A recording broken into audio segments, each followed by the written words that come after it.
तो students, now we are going to चालू करेंगे अब in this context the third session on the trust taxation. अब अगर आप देखोगे स्टूडेंट्स यहाँ पे केयरफुली इन दिस रिगार्ड,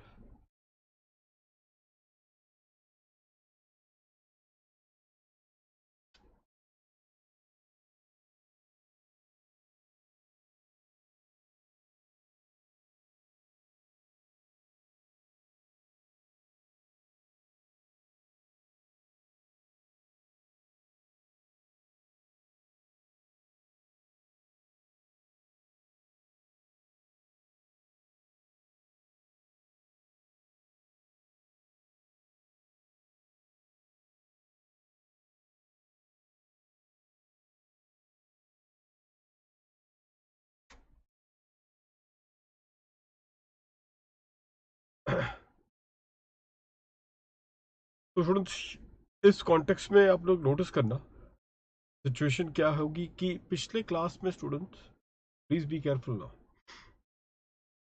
पिछले क्लास में जो हमारी जो डिस्कशन हुई थी वो डिस्कशन प्राइमरी दो सिचुएशन अभी हमारी बाकी है डिस्कस करने के लिए, और फिर हम लोग चालू करने जाएंगे the total income competition. There are two situations जिसको डिस्कस करके चलेंगे स्टूडेंट्स कहाँ पे, on the total income competition students. अब वो कौन सी सिचुएशन है, पहला वाला सिचुएशन जो सबसे कंट्रोवर्शियल पॉइंट है वो मैं डिस्कस करूंगा आपके साथ सबसे पहले, the most controversial point students. और वो कंट्रोवर्सी किस बात को लेकर है, याद करें कि पिछले क्लास में स्टूडेंट्स जब हमने किया हुआ था तो उसमें आपको आइडिया होगा कि हमने लिखा था income derive from the property held under the trust, और फिर वो income derive from the property held under the trust, उसके बाद कुछ हमने एडिशंस किए थे, उसके बाद कुछ एडिशंस हुई थी, और फिर वो सारे एडिशंस के बाद 15% का हमने क्या किया था स्टूडेंट्स, बेसिक एग्जेम्पशन दी थी। सारे ऐड करने के बाद जो अमाउंट आपका टोटल आया है उसका हमने क्या किया था students, the basic exemption students हमारी बात बनी थी। अब उस पर्टिकुलर कॉन्टेक्स्ट में ये 15% का ये जो बेसिक एग्जेम्पशन है वो किस पर लगता है, ये आपने लगाया है primary on all the items जिसके अंदर है income derive from the property held under the trust. Bhagwati Ravi चालू होगा, जरूर से चालू होगा। Income derive from the property held under the trust, और उसके बाद ये वॉलंटरी कॉन्ट्रीब्यूशन, ये सब चीज। इनकम का मतलब क्या होगा स्टूडेंट्स, तो जैसे आपको पता ही है स्टूडेंट्स कि इनकम का मतलब होता है gross receipt minus the expenditure, minus the expenditure, यही होता है income which is derive from the property held under the trust. अब पॉइंट क्या है वो मैं आपको बताने जा रहा हूं कि आईसीआई ने, यहां पे आईसीआई बटा हुआ है in terms of their solutions.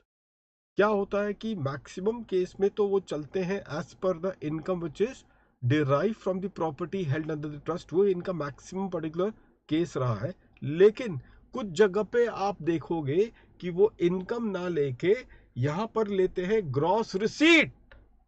अमन, यहां पे लेते हैं ग्रॉस रिसीट, तो ग्रॉस रिसीट लेंगे, फिर वो वॉलंटरी कॉन्ट्रीब्यूशन बाकी नीचे जो भी आइटम्स है वो सब ऐड करके उसके बाद 15% का आप देते हो दी एडहॉक बेसिक एग्जेम्पशन।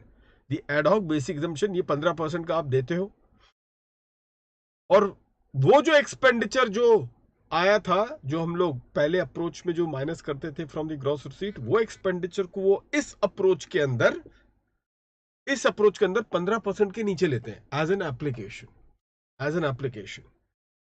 तो सोल्यूशन आईसीआई बढ़ जाता है, बहुत सारे आइटम में मिलेगा कि भैया वो ऊपर जाते हैं, लिखते हैं कि इनकम डिराइव में ग्रॉस रिसीट माइनस एक्सपेंडिचर करके नेट दिखाते हैं, और फिर बैलेंस आइटम को ऐड करके उसके बाद ये 15% का ये जो आपका एडहॉक बेसिक लिमिट है वो दिखा के प्राइमरी वो आगे बढ़ते हैं।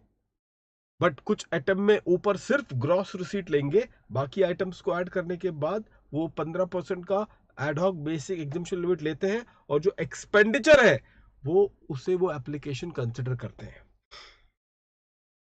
भगवती वही कह रहा हूं बात। अब कैसे अल्टीमेटली आइडिया लगे कि भाई क्या हमें एग्जामिनेशन पर्पस के लिए करना है, तो इसका मैंने स्टूडेंट्स तोड़ निकाला है।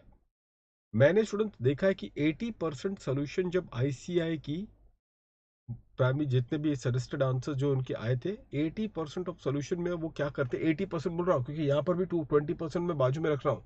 मैं बता दूंगा, एक क्वेश्चन है हमारे पास, उसके अंदर भी वहां पर ये जो 80% की अप्रोच को वो डिवेट करने की कोशिश कर रहे हैं, लेकिन हमें तो अल्टीमेटली कुछ तो कंक्लूड करना पड़ेगा, ऐसे तो नहीं चल सकते हम लोग। तो मैं मेजॉरिटी जो अब तक उन्होंने किया है, मैं वो मेजॉरिटी अप्रोच के हिसाब से स्टूडेंट्स हम भी अपना उसी अप्रोच के हिसाब से अपना मेन सोल्यूशन बनाएंगे।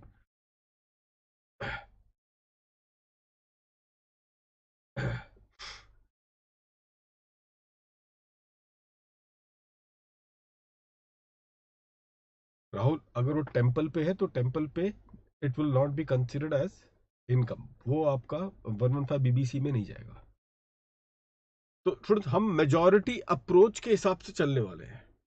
तो मेजॉरिटी अप्रोच क्या है प्राइमरी, तो let's see the majority approach. Students क्या होता है, ये जो एक्सपेंडिचर है उस पे कुछ दो सेक्शन का उन्होंने क्या किया है, प्रोहिबिशन डाल के रखा है। ध्यान से सुनना अब जो मैं बोलने जा रहा हूं, ये जो एक्सपेंडिचर है उस पर दो सेक्शन का उन्होंने प्रोहिबिशन डाल के रखा हुआ है।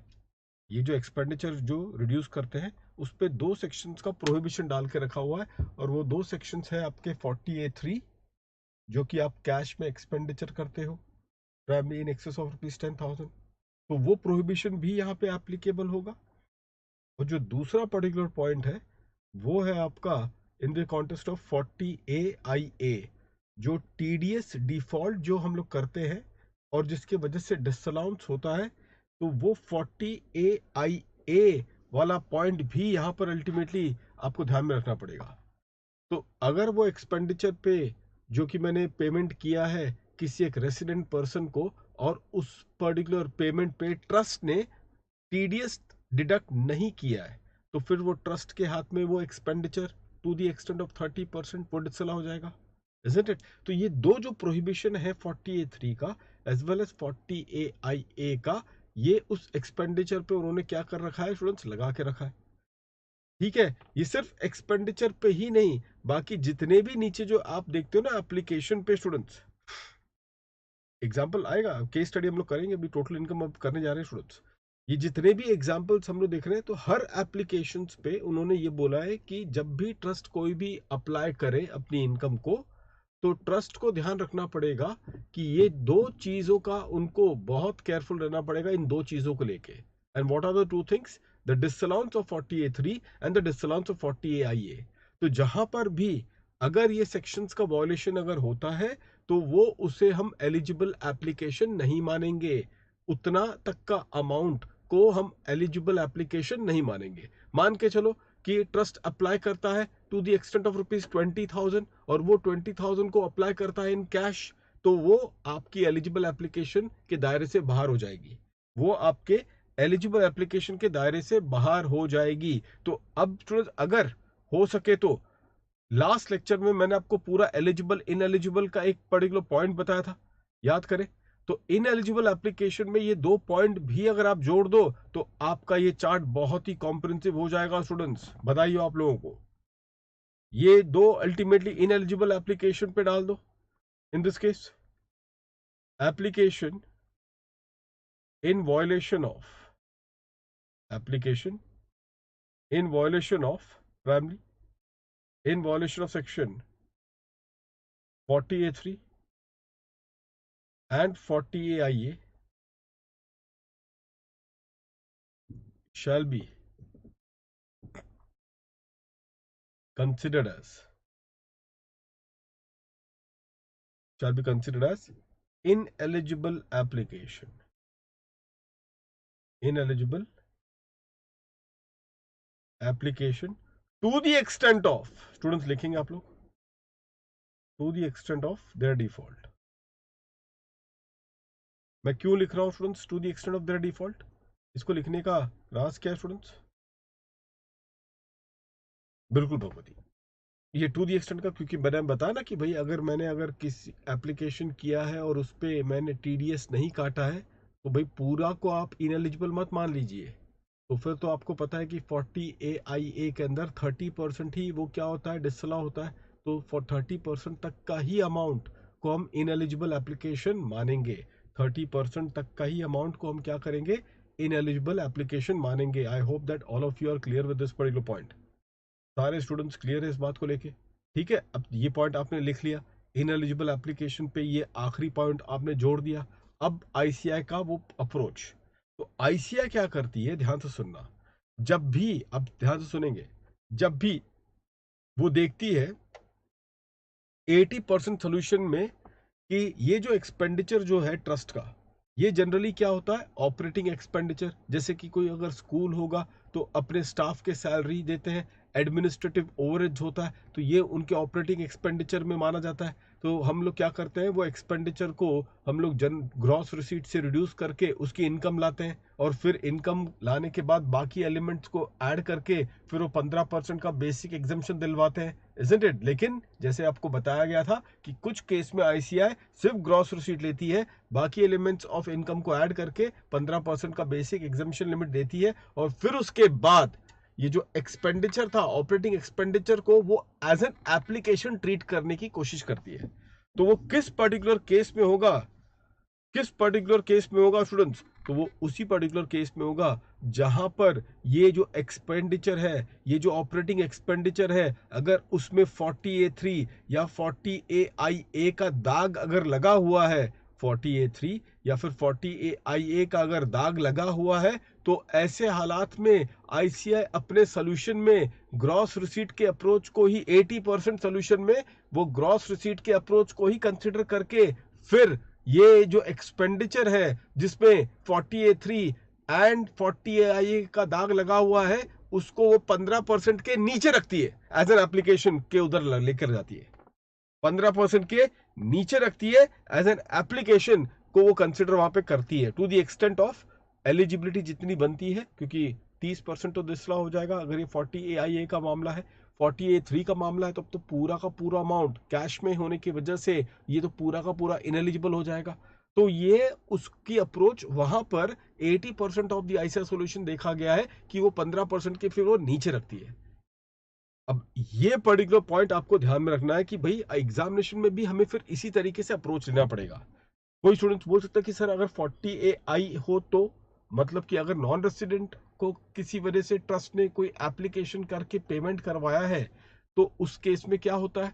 तो जनरली तो नॉन रेसिडेंट को पेमेंट ट्रस्ट करेगा नहीं, उसकी वजह से, क्योंकि होता क्या है कि वो फिर आपका होता है कि आप एप्लीकेशन इंडिया के बाहर कर रहे हो, तो ये माना जाएगा ना कि फिर वो एप्लीकेशन इंडिया के बाहर आपका हो रहा है, वो तो वैसे ही क्या हो जाता है, इनएलिजिबल माना जाता है। अगर नॉन रेसिडेंट को अल्टीमेटली क्या किया है, अगर आपने ट्रस्ट ने पेमेंट किया है, तो ऐसे हालात में तो ये पेमेंट को फिर क्या मान लिया जाएगा कि भाई वो आप पेमेंट कर रहे हो इंडिया के बाहर, तब तो इस वजह से वो वैसे ही बाहर है in this context. I hope that all of you are clear with this one. तो ये अप्रोच जो मैंने आप लोगों को बताया है स्टूडेंट्स, ये जो अप्रोच मैंने बताया आप लोग ध्यान में रखेंगे। तो अगर ऑपरेटिंग एक्सपेंडिचर पे कोई भी 40A3 या 40AIA का दाग नहीं है, तब तो आप ग्रॉस रिसीट माइनस एक्सपेंडिचर करके नेट इनकम बता के दूसरे आइटम्स ऑफ इनकम के साथ जोड़ दीजिए, और फिर उसके बाद 15% का बेसिक लिमिट आप दिलवा दीजिए। लेकिन जहां पर भी ऑपरेटिंग एक्सपेंडिचर पे आपको दाग दिखता है 40A3 या फिर 40IA का, तो उस पर्टिकुलर केस में आपका सोल्यूशन क्या होना चाहिए अर्जुन? उस केस में अमन भगवती आप लोगों का सोल्यूशन जो होना चाहिए, तो ग्रॉस रिसीट के लेवल पर आप यहाँ पे इसको दिखाओगे, और फिर बाकी एलिमेंट्स ऑफ इनकम को ऐड करके आप 15% का बेसिक एग्जम्पशन लिमिट दिलवा के फिर वो expenditure, operating expenditure, to the extent of their eligibility, to the extent of their eligibility, वो आप फिर वहां पे जाके माइनस करेंगे, वो आप वहां पर जाके माइनस करेंगे। तो ये होगा स्टूडेंट्स असली खेल, ये होगा स्टूडेंट्स असली खेल। I hope that all of you are clear with this one.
चलिए स्टूडेंट्स,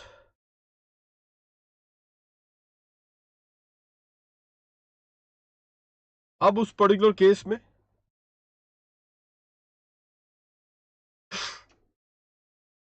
हम लोग स्टूडेंट्स, क्वेश्चन मैं आपको बताता हूं। उस क्वेश्चन को करने के पहले स्टूडेंट्स ये दूसरा वाला पॉइंट कराऊंगा, ठीक है? तो मैं आपको बताने जाऊंगा उस पूरे के पूरे अल्टीमेटली पॉइंट में, उस पूरे के पूरे पर्टिकुलर पॉइंट में स्टूडेंट्स आप खुद देखोगे कि सिचुएशन क्या बनेगी। You all will be looking into it students very carefully कि क्या वो सिचुएशन बनेगी क्वेश्चंस के जरिए। लेकिन उसके पहले एक और पर्टिकुलर लास्ट पॉइंट बता के हम लोग स्टूडेंट्स अब क्वेश्चंस की तरफ स्टार्ट हो जाएंगे। चलिए स्टूडेंट्स, वो लास्ट पॉइंट क्या है स्टूडेंट्स? मैंने पहले आप लोगों को बिल्कुल बिल्कुल क्वेश्चंस अब हम लोग देखने वाले हैं। इन क्वेश्चंस करने के पहले एक आखिरी पॉइंट स्टूडेंट्स। चलिए स्टूडेंट्स, जैसे आपको मैंने शुरुआत में कहा था कि ये जो एग्जेम्पशन जो ट्रस्ट को मिलता है ना, वो दो सेक्शंस के अंदर आप एग्जेम्पशंस दिलवाते हो। दो सेक्शंस के अंदर आप बोलोगे सर वो दो सेक्शंस कौन से हैं? एक तो है स्टूडेंट्स आपका सेक्शन 1023C और दूसरा सेक्शन है स्टूडेंट सेक्शन 11। ये दो सेक्शंस हैं जहां पर आप ये ट्रस्ट को एग्जेम्पशन दिलवाते हो। 1023C और क्या मैंने बताया आपको दूसरा स्टूडेंट सेक्शन नंबर 11। ये जो 1023C में जो एग्जेम्पशन दिया जाता है, मैंने उसको बोला है कि ये रेजिम 1 है। रेजिम 1 का मैंने नाम दिया है रेजिम 1, क्योंकि ये पहले सेक्शन आया था 1023C का और फिर बाद में 11 को लाया गया था। तो 11 को मैंने रेजिम 2 का नाम दिया है। तो 1023C का ये जो सेक्शन है वो किसके लिए है? बात तो यही आती है स्टूडेंट्स कि जो 1023C का जो सेक्शन है वो किसके लिए होगा। चलिए एक बार देखते हैं वो 1023C को लेके प्रोविजन क्या कहता है। 1023C को लेके प्राइमरी प्रोविजन क्या कहता है। यहां पर स्टूडेंट्स अगर आप देखोगे 1023C के प्रोविजंस को, यहां पर स्टूडेंट्स ये जो पीडीएफ शेयर किया गया है उसमें पेज 957 है, जो पीडीएफ शेयर आप लोगों को किया गया। तो इसमें 957 में एक बार आप लोग देखेंगे स्टूडेंट्स, ये जो 1023C है ना, इसको हम लोग तीन पार्ट्स में डिवाइड करेंगे। 1023C को तीन पार्ट्स में डिवाइड किया जाएगा और वो तीन पार्ट कौन सा होगा? ये होगा स्टूडेंट्स आपका पार्ट 1। ध्यान से देखिएगा स्टूडेंट्स, पार्ट 1। उसके बाद यहां से लेके यहां तक ये है आपका पार्ट 2 और फिर जो आखिरी है ये यहां से लेके यहां तक ये आपका है पार्ट 3। तो तीन पार्ट हो गए आपके 1023C के। अब ये तीन पार्ट की कहानी क्या है, तो पहले आप नोटिस करो पहले पार्ट में क्या आता है। ये prime minister national relief fund, PM fund, prime minister aid to the students fund, national foundation for communal harmony, Swachh Bharat कोष, द क्लीन गंगा फंड। तो ये जो फंड में जो हम पैसा जो जमा करते हैं जिसका डिडक्शन फिर आप 80G में लेते हो, तो क्वेश्चन ये आता है कि भैया ये फंड फिर क्या करती है उस पैसे का? तो ये फंड भी तो कुछ ना कुछ तो कहीं ना कहीं तो इन्वेस्ट करती होगी जहां से उनको ये इनकम आता होगा। तो वो जो इनकम आता है फंड को, वो जो इनकम आता है फंड को, वो 1023C के अंदर अनकंडीशनली वो एग्जेम्प्ट माना जाता है। 1023C के अंदर अनकंडीशनली उसे हम एग्जेम्प्ट मानते हैं स्टूडेंट्स, एग्जेम्प्ट। और मैंने क्या कहा वर्ड? अनकंडीशनल एग्जम्पशन मिलता है उन्हें, मतलब कोई कंडीशन उस इनकम को लेकर नहीं है। फिर ये हो गया आपका पार्ट 1। ऐसा ही अनकंडीशनल एग्जम्पशन पार्ट 2 के लिए भी है, ऐसा ही अनकंडीशनल एग्जामिशन पार्ट 2 के लिए भी है। एक बार स्टूडेंट जरा नजर घुमाइए इस पार्ट 2 की तरफ, एक बार जरा नजर घुमाइए स्टूडेंट्स आप पार्ट 2 की तरफ। हार्डली आपको 1 मिनट लगेगा, जल्द से एक बार नजर घुमाएंगे पार्ट 2 पे।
पढ़ लिया स्टूडेंट्स आप सभी लोगों ने?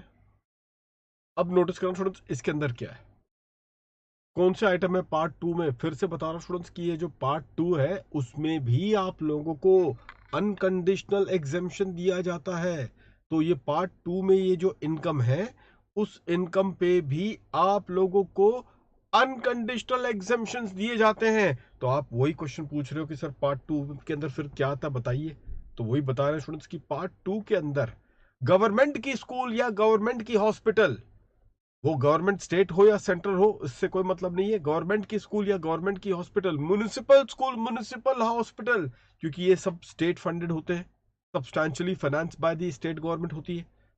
तो ऐसे सारे स्कूल, ऐसे सारे पर्टिकुलर जितने भी स्कूल होंगे, जितने भी हॉस्पिटल होंगे, वो उनको लेके प्राइमरी क्या होगा, अल्टीमेटली एग्जेम्पशन दिलवा दी जाएगी, एग्जेम्पशंस दिलवा दी जाएगी प्राइमरी। और ये एग्जेम्पशंस जो है वो अनकंडीशनल होंगे। तो गवर्नमेंट की स्कूल, गवर्नमेंट की हॉस्पिटल के जो इनकम होंगे प्राइमरी, इररिस्पेक्टिव की उनकी टर्नओवर कितनी है हमें उससे कोई मतलब नहीं है, ये जो अल्टीमेटली जो इनकम उनकी होगी उस पे अनकंडीशनल एग्जेम्पशन दी जाएगी।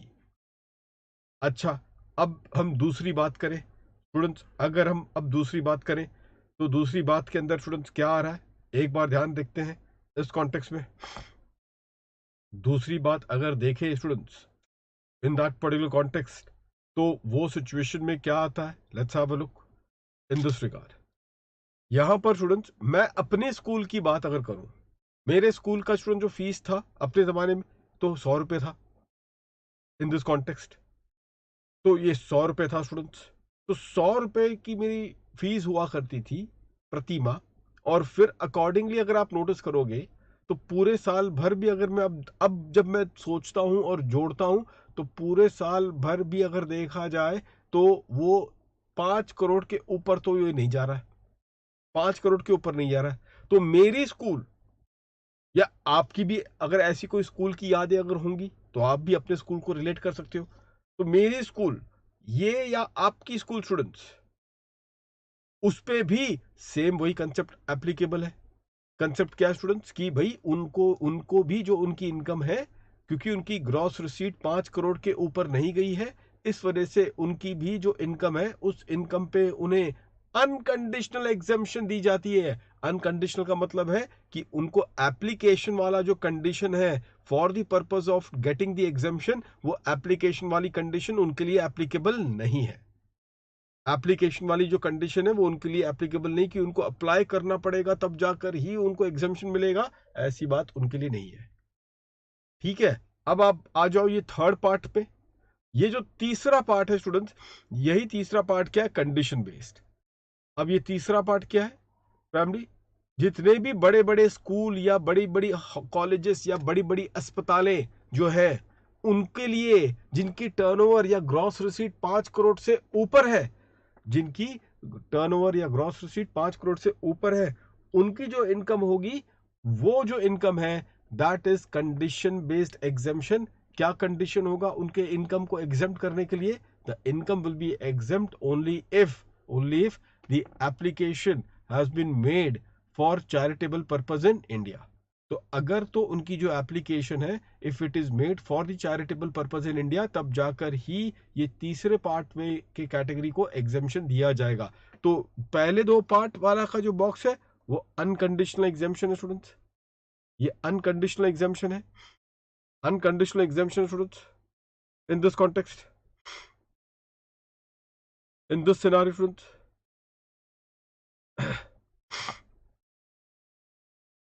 unconditional exemption students in this particular scenario. So I hope that all of you are clear with this one in this context. All of you are clear with this one in this context. So therefore students, herein students, this is how the things has to be looked upon. This is how things has to be looked upon. And that exactly is the point.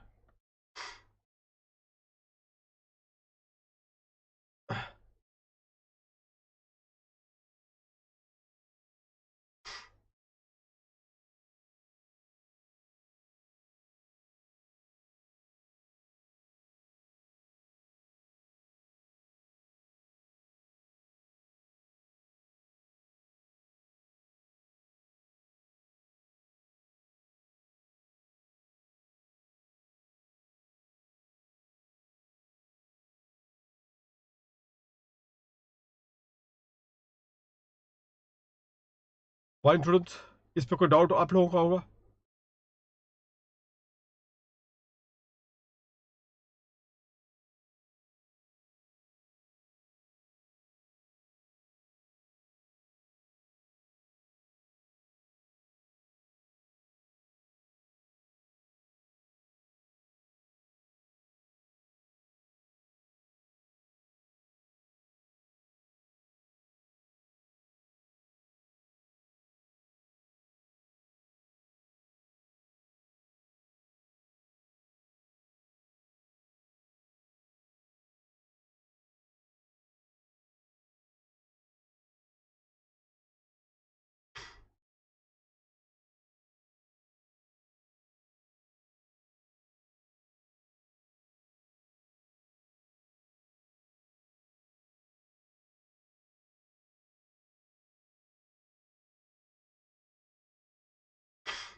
Fine student.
चलो just एक minute दीजिएगा, अब practical पे मैं amendment पे अब आ रहा हूँ। क्लियर हुआ student?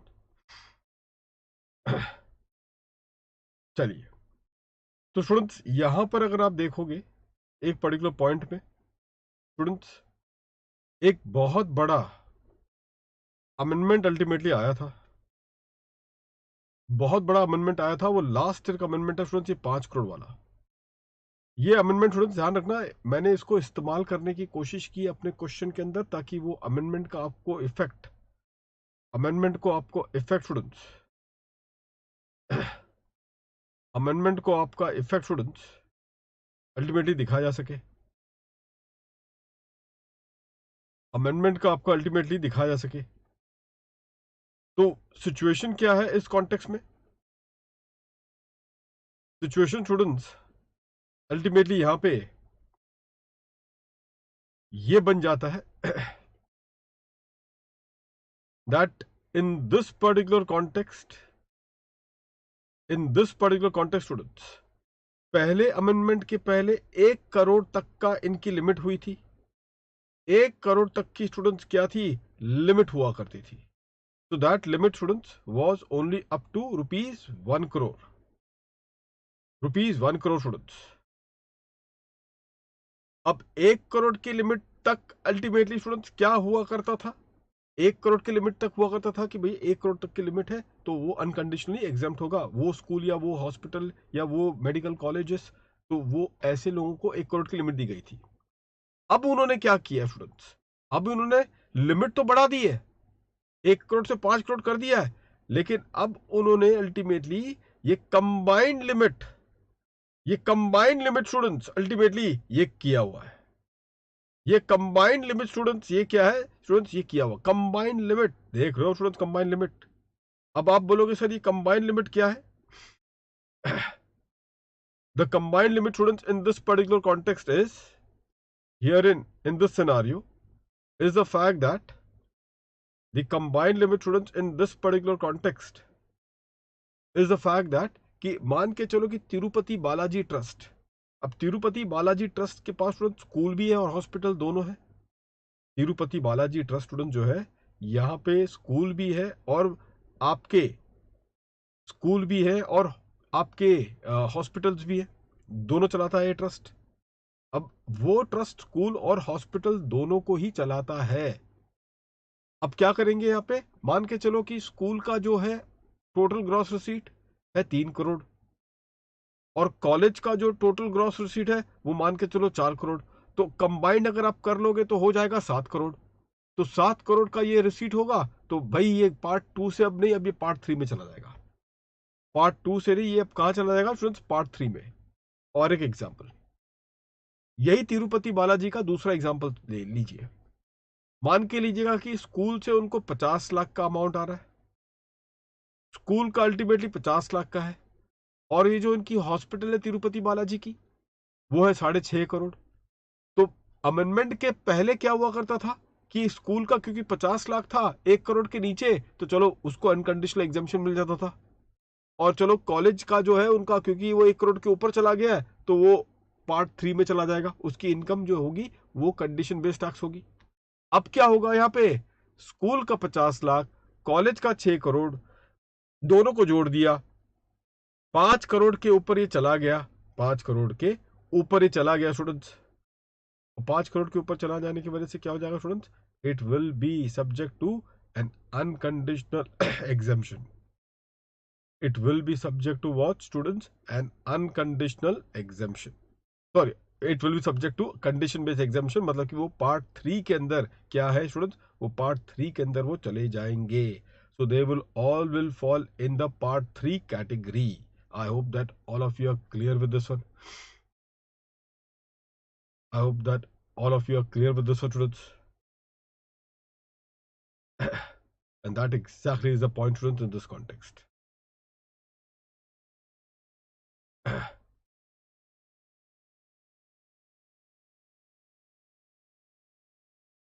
So, students, this is what the situation is.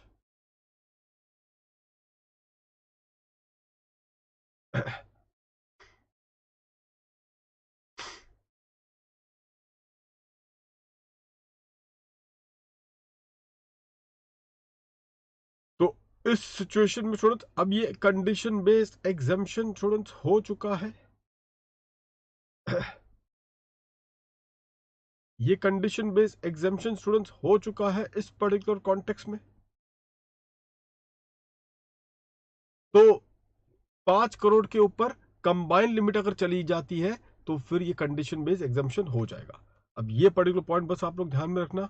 और अगर ये चीज क्लियर अब स्टूडेंट्स है तो आइए अब हम लोग फिर, तो कंडीशन बेस्ड एग्जाम्शन में 5 करोड़ के ऊपर अगर कंबाइन लिमिट चली गई तो क्या होगा, वो जो इनकम है वो उनकी इनकम एग्जाम्प्ट होगी only when they make the application towards the charitable religious purpose in India.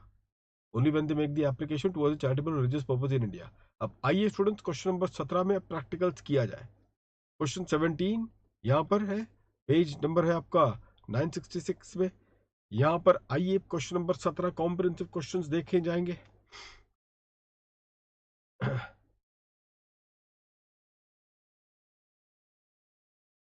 इस कॉन्टेक्स्ट में, so let's begin with this particular scenario in this context.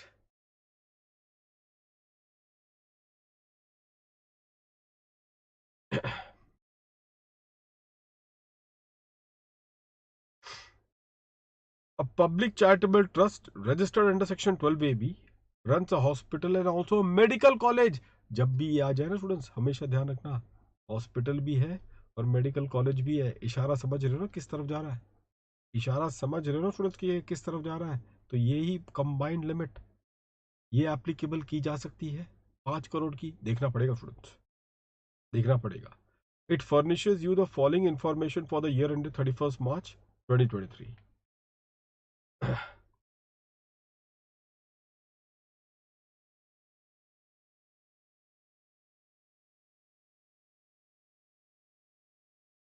आइए स्टूडेंट्स,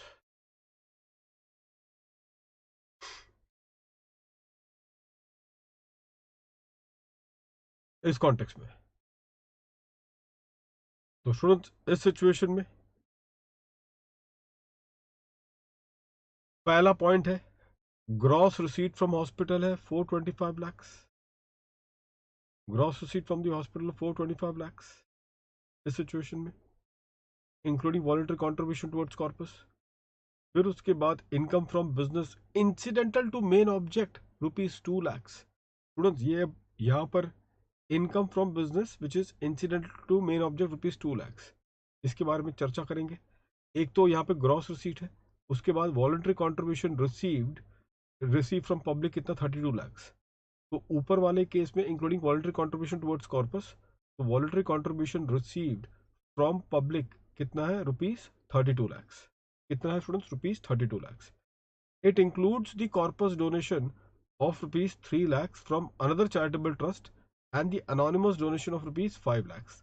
तो हम लोग इसको कंसिडर करेंगे इन आर सोल्यूशन, एक एक करके देखेंगे। हर एक चीज को हमें देखना पड़ेगा क्योंकि आप खुद देख रहे हो ना कि सब चीज का अच्छे खासा मिक्सिंग यहाँ पे किया गया है।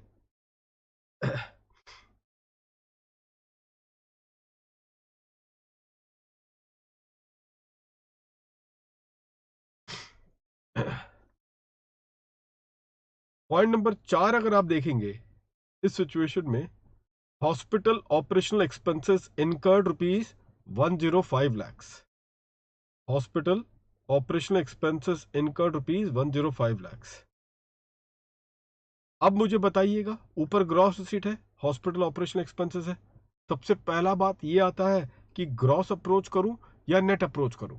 ये पहली बात आती है स्टूडेंट्स कि ग्रॉस अप्रोच किया जाए या नेट अप्रोच किया जाए। तो मैंने क्या बोला कि अगर ये ऑपरेशनल एक्सपेंसेस में कोई अगर 40A3 या 40IA का दाग रहेगा तो फिर हम क्या करेंगे, फिर ग्रॉस रिसीट कर ही उसको करेंगे। बाकी सब आइटम ऑफ इनकम को ऐड करने के बाद फिर वो हम 15% का बेसिक इनिशियल लिमिट दिलवा के फिर बाद में अल्टीमेटली वो जो एक्सपेंडिचर है जिस पर वो दाग लगा हुआ है 40A3 एंड 40IA का, उसको हम एज एन एप्लीकेशन ट्रीट करेंगे।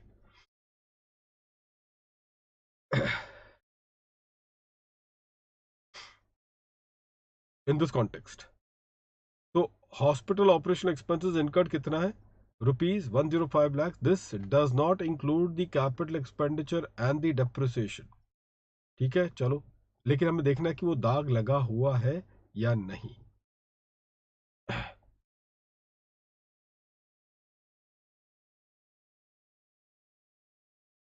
पॉइंट नंबर 5 अगर आप देखोगे,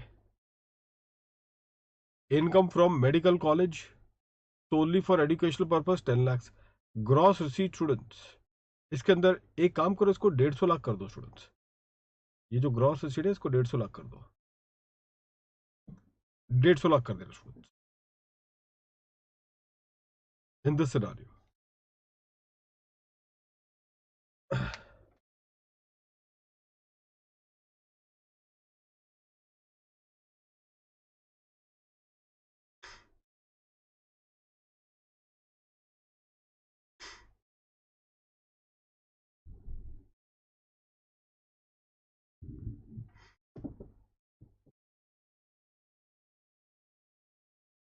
इन दिस सिनेरियो,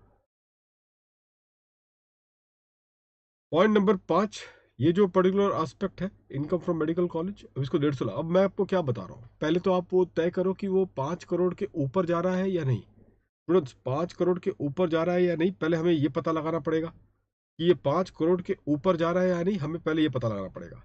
तो आपको बोला गया कि 425 लाख है हॉस्पिटल का, जिसमें से कुछ वॉलंटरी कंट्रीब्यूशन है टुवर्ड्स कॉर्पस। तो वॉलंटरी कंट्रीब्यूशन को स्टूडेंट्स इसको हटा दीजिए, आप लोग 32 लाख को हटा दीजिए, वॉलंटरी कंट्रीब्यूशन है जो टुवर्ड्स कॉर्पस उसको हटा दीजिए। तो इसमें हम सिर्फ जो बात रखेंगे, including voluntary contribution towards corpus, sorry, 3 lakh है। ये जो है वॉलंटरी कंट्रीब्यूशन टुवर्ड्स कॉर्पस है, कितना है स्टूडेंट्स इन दिस कॉन्टेक्स्ट। एक मिनट, एक मिनट, नहीं नहीं, यहाँ पे पूरा पढ़ना स्टूडेंट्स। नोट में लिखा गया voluntary contributions are included in the gross receipt in one above. हल्का, एक मिनट पूरा पढ़ना। Voluntary contributions are included in gross receipt in one above, मतलब कहने का मतलब है पूरे 32 लाख का अल्टीमेटली ये वॉलंटरी कॉन्ट्रीब्यूशंस को आपने वो रखा हुआ है। तो 425 माइनस 32 प्लस 150, ये अल्टीमेटली होगा इस तरीके से, 425 माइनस 32 प्लस 150। अब आप मुझे बताओ, क्या ये 5 करोड़ के ऊपर चला गया है? बिल्कुल चला गया है, this is in excess of 5 crore. और अगर ये 5 करोड़ के ऊपर चला गया है तो फिर बताइए जनाब, क्या कहा गया था मैं इस बात को लेके, यही कहा गया था कि 5 करोड़ के अगर ये ऊपर चला गया है तो फिर अब ये जो ट्रस्ट है उसकी जो इनकम होगी उस पे एग्जाम्पशन आपको दी जाएगी only on the application towards the charitable और रिलीजियस पर्पज इन इंडिया। तो application would be the pre condition for the exemption, the application would be the pre condition for the exemption students. तो ये चीज अब आप लोग को ध्यान रखना है, ठीक है। तो ये क्वेश्चंस को बनाया गया है उस तरीके से ताकि आप सभी लोग इस चीज को अप्रिशिएट कर सके कि भाई अमेंडमेंट के बाद जो कंबाइंड लिमिट है उसको कैसे देखी जाती है, इस तरीके से देखी जाती है द कंबाइंड लिमिट। आगे बढ़ते हैं स्टूडेंट्स।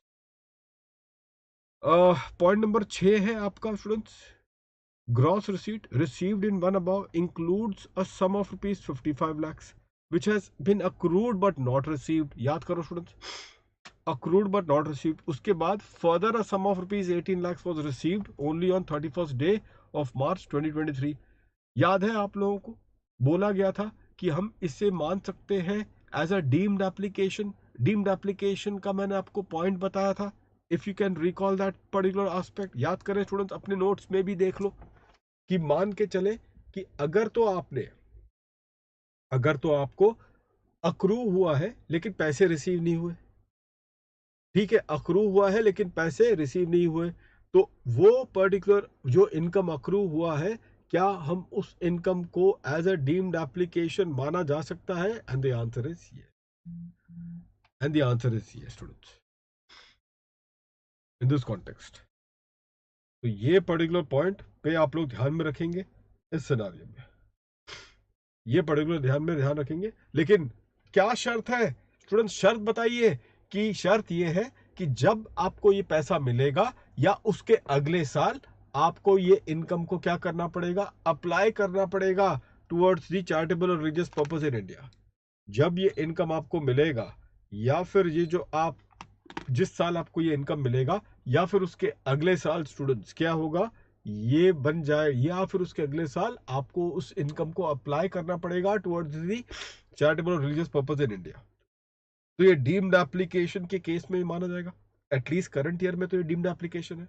अच्छा, कोई अगर पैसा आपको लास्ट डे पे रिसीव हुआ है, तो आप तो बोल सकते हो कि लास्ट डे पे रिसीव होने की वजह से मैं उसको अप्लाई नहीं कर सकता towards the charitable religious purpose in India.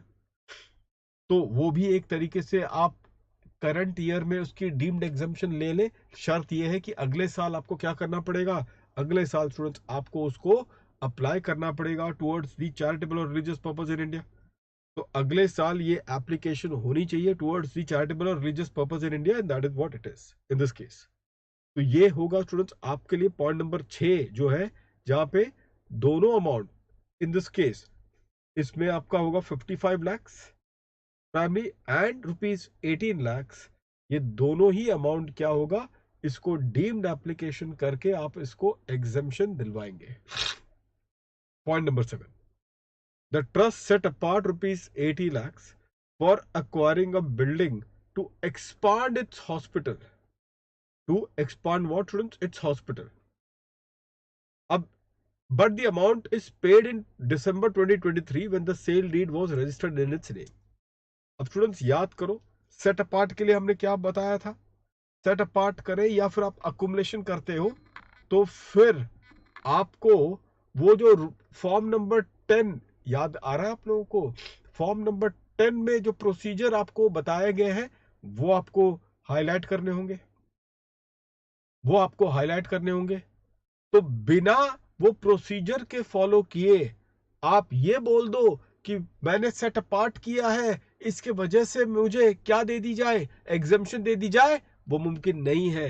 क्योंकि अब जो जमाना है स्टूडेंट्स, वो एक्चुअल एप्लीकेशन का है इन द प्रीवियस ईयर। या फिर आप वो सारे शेल्टर ले सकते हो जिसको डीम्ड एप्लीकेशन माना गया है, वो सारे शेल्टर ले सकते हो जिसको डीम्ड एप्लीकेशन माना गया। लेकिन जब भी आप वो डीम्ड एप्लीकेशन के शेल्टर में अगर आप जा रहे हो, जब भी आप वो डीम्ड एप्लीकेशन के शरण में अगर आप जा रहे हो, तो फिर आपको उनके प्रोसीजर्स फुलफिल करने पड़ेंगे। तब तो आपको उसके प्रोसीजर्स फुलफिल करने पड़ेंगे। तो यहां पर बोलता है कि सेट अपार्ट कर रहा हूं, यहां पे बोलता है कि सेट अपार्ट कर रहा हूं। तो ऐसे केस में क्या उसे एप्लीकेशन क्या उसे एप्लीकेशन उसको माना जाएगा students? Whether it would be considered as an application? Answer is no. क्योंकि क्वेश्चन के अंदर ये नहीं बोला गया है कि उसने ये प्रोसीजर फॉलो किए हैं या नहीं। एक आपको मैं और एक क्वेश्चन बताता हूँ स्टूडेंट्स, अभी के अभी कंपैरिजन कर लेते हैं, अभी के अभी ये कंपैरिजन कर लेते हैं। देखो कैसे क्वेश्चंस आते हैं, ये आपको जानना बहुत जरूरी है स्टूडेंट्स। अभी के अभी मैं आपको कंपैरिजन करवा देता हूँ, आपको खुद ही पता चल जाएगा कि गेम किस तरीके से खेली जाती है।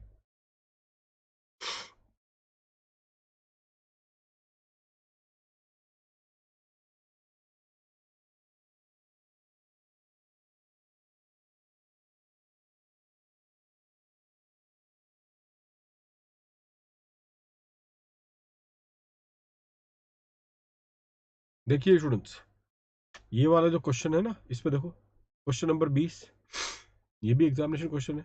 उसका पॉइंट नंबर 13 देखते हैं। पॉइंट नंबर 13 देखते हैं। पॉइंट 13 में क्या मिला है? The trust set apart ₹25 lakhs from for acquiring another table and equipment for operation theatre, but the amount was spent in October 23। ऐसी ही कुछ इंफॉर्मेशन वहां पर था, लेकिन form 10 was filed and AO was duly informed as required under 11(2). Investment was made in the mode specified under 11(5). वो भी मैंने आपको बताया था स्टूडेंट्स उस केस में। तो बताइए, अगर सेट अपार्ट का इंफॉर्मेशन वो देते हैं तो ये भी बताना जरूरी होगा कि एसएससी ने वो जो प्रोसीजर है वो फुलफिल किया है कि नहीं, तब जाकर हम उसको डीम्ड एप्लीकेशन मानेंगे। बिल्कुल। तो ये बताना पड़ेगा आपको क्वेश्चन में कि भैया ये आपने सेट अपार्ट किया है, लेकिन आपने वो प्रोसीजर भी फुलफिल किया है, और इस वजह से क्या हो रहा है स्टूडेंट्स, हम उसको एक एलिजिबल एप्लीकेशन मान लेंगे। एलिजिबल एप्लीकेशन मान लेंगे, डीम्ड एप्लीकेशन मान लेंगे करंट ईयर में। तो इस क्वेश्चन के अंदर सिर्फ सेट अपार्ट किया है, क्या वो काफी होगा? And the answer is no. जो जमाना चल रहा है स्टूडेंट्स, अब वो जमाना क्या है? एक्चुअल एप्लीकेशन का या डीम्ड एप्लीकेशन का। डीम्ड एप्लीकेशन में लेकिन कुछ कंडीशंस हैं जो कि फुलफिल करने पड़ेंगे। उन कंडीशंस के फुलफिल ना होने पे, अल्टीमेटली वो आपको उसकी बेनिफिट नहीं दी जाएगी, उसको एलिजिबल एप्लीकेशन नहीं माना जाएगा। अब आइए स्टूडेंट्स अगले पर्टिकुलर पॉइंट पे।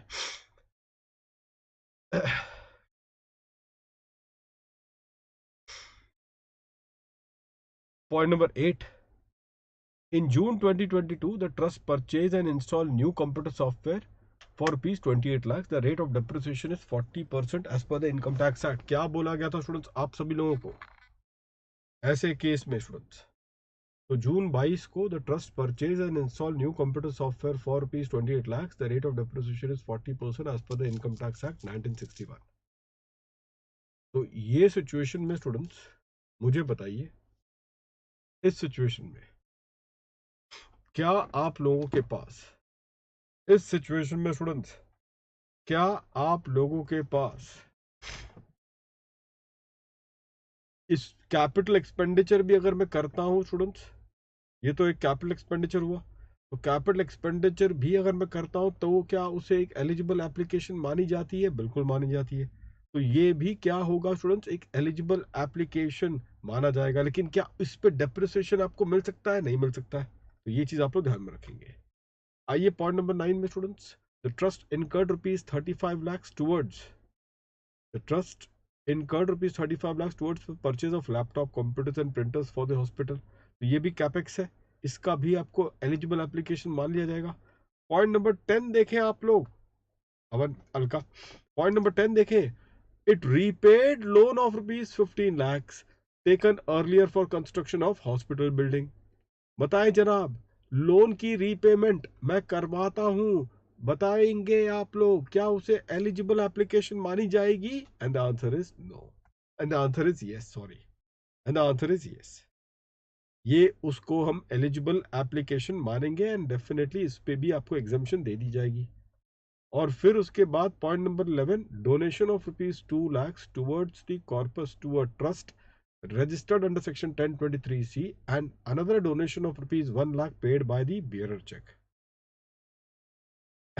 Another donation of ₹1 lakh paid by bearer check. अब मुझे बताओ स्टूडेंट्स, इस केस में ये जो डोनेशन आपने जो दिया है दूसरे ट्रस्ट को, तो मैंने क्या बोला था, जितने भी एप्लीकेशन वाले पॉइंट होंगे उनमें 40A3 एंड 40AIA का आपको देखना पड़ेगा कि दाग लगा है या नहीं। जितने भी एप्लीकेशन वाले पॉइंट होंगे उनमें आपने देखना पड़ेगा कि 40A3 एंड 40IA का दाग लगा है कि नहीं। तो डोनेशन आपने किया है दूसरे एक एलिजिबल ट्रस्ट को जो रजिस्टर्ड है अपने आप में, उसको 2 लाख रुपए दिए हैं, तो भाई ये तो माना जाएगा कि ये एलिजिबल है। उसके बाद ये 1 लाख का आपने डोनेशन बेरर चेक से दिया है, तो लग गया 40A3 का दाग, बिल्कुल लग गया। तो क्या ये एलिजिबल एप्लीकेशन मानी जाएगी? And the answer is no. ये एलिजिबल एप्लीकेशन, रुक जाइए अर्जुन, रुक जाइए, अभी नहीं आपने वो सोचना है। तो ये एलिजिबल एप्लीकेशन स्टूडेंट्स 1 लाख को नहीं मानी जाएगी। ठीक है, अब मैं आपके पास आता हूं उस बड़े क्वेश्चन को लेके, बड़े क्वेश्चन को लेके स्टूडेंट्स, देख रहे हो आप लोग? ये बताइए स्टूडेंट्स, ये बताइए ऑपरेशनल एक्सपेंडिचर पे जो 105 लाख का है, ऑपरेशनल एक्सपेंडिचर पे क्या 40A3 या 40AI का दाग, AIA का दाग लगा है ऑपरेशनल एक्सपेंडिचर पे? क्या 40A3 या फिर 40AIA का क्या दाग लगा है? बताइए जनाब।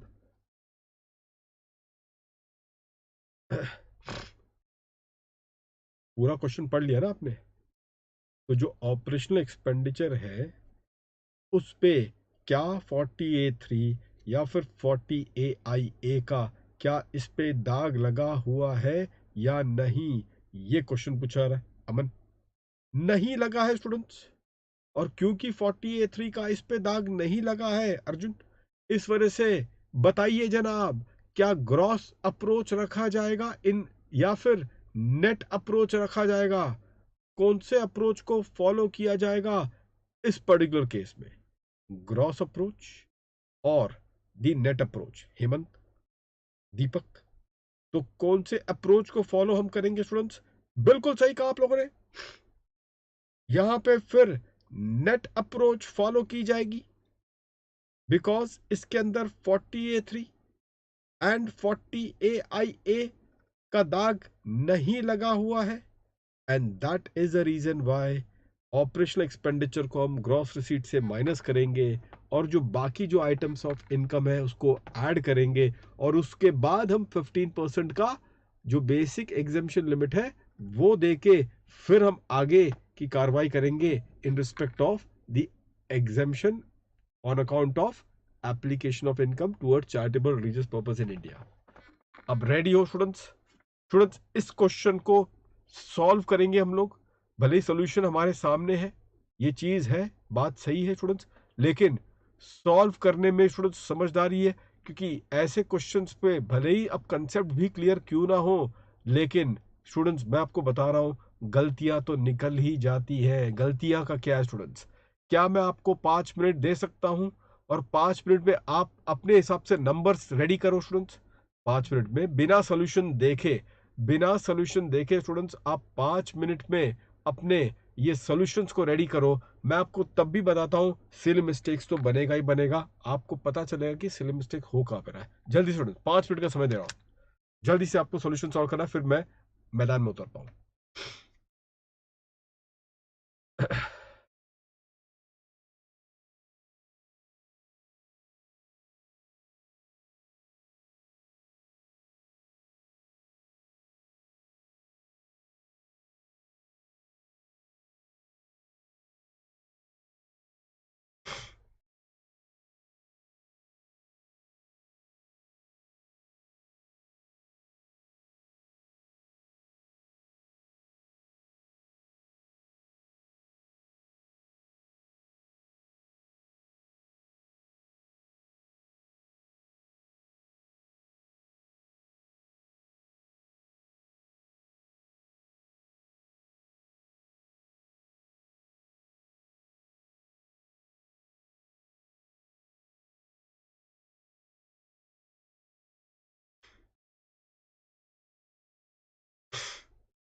कंप्लीट हो चुका है स्टूडेंट अब सब लोगों का?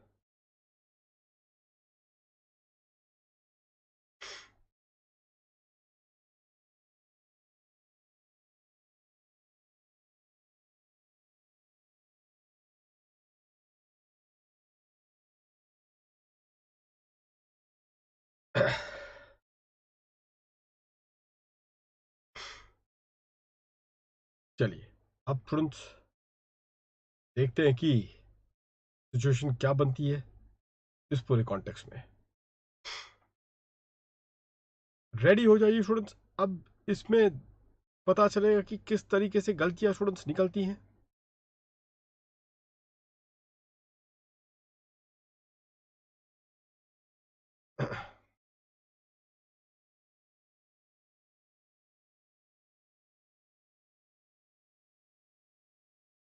अभिषेक, चलिए शुरू और अभिषेक सॉल्व कर लो। आइए स्टूडेंट्स।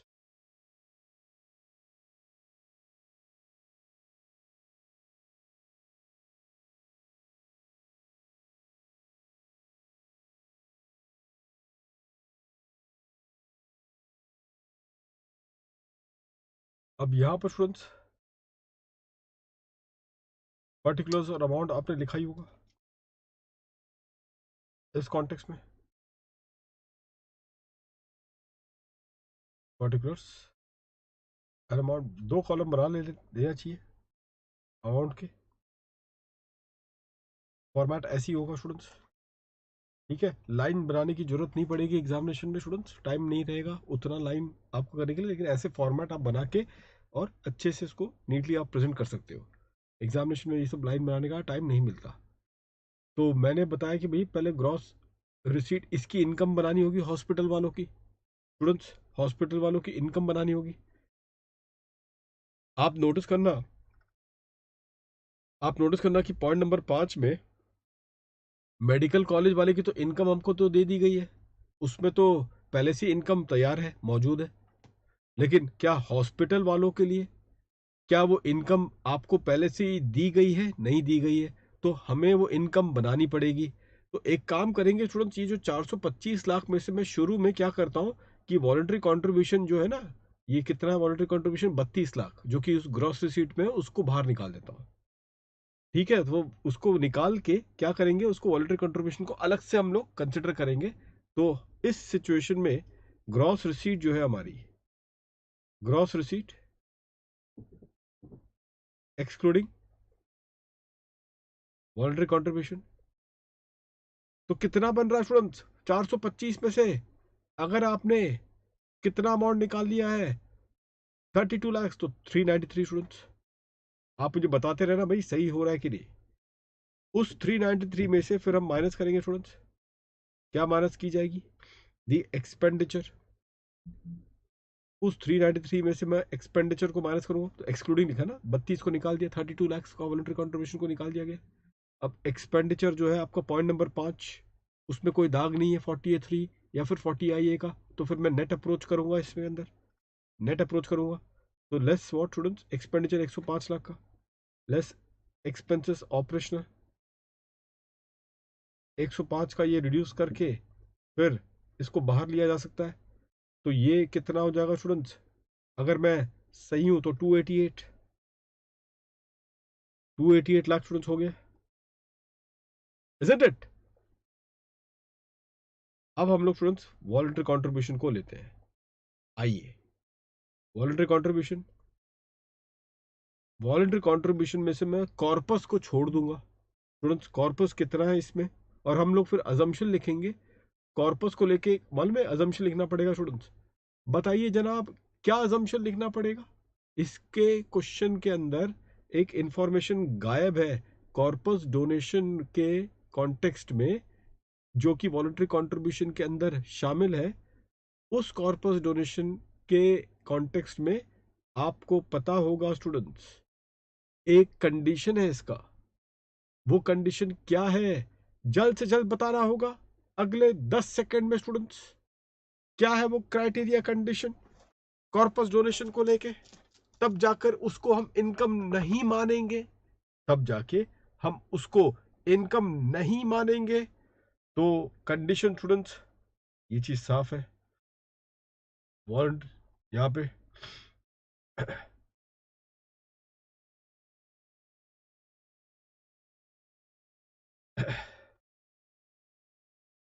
कि ये जो 3 लाख का जो अमाउंट है, ये जो 3 लाख का जो अमाउंट है, ये 3 लाख के अमाउंट को उसे इन्वेस्ट करना पड़ेगा इन the mode specified under section 11(5) Arjun. Mode specified under section 11(5) के मोड में वो जमा है पैसा, तब जा उसको जमा करना पड़ेगा, तब जाकर ही हम उसको इनकम नहीं मानेंगे। तो ये एक अजम्पशन लिखना पड़ेगा, नहीं लिखोगे 1 मार्क चला जाएगा। ठीक है स्टूडेंट्स, आइए, तो 32 लाख का आपका वॉलंटरी कंट्रीब्यूशन है। उस 32 लाख के वॉलंटरी कंट्रीब्यूशन में 3 लाख का आपका कॉर्पस डोनेशन है और 5 लाख का अनोनिमस डोनेशन है। तो मैं क्या करता हूं, इस 32 लाख में से 8 लाख को बाहर निकाल देता हूं, जो कि कॉर्पस और अनोनिमस डोनेशन का है। अनोनिमस डोनेशन को हम लोग अलग से देखेंगे। तो इस 32 में से 8 लाख को निकाल दीजिए, तो वॉलंटरी कंट्रीब्यूशन अदर देन,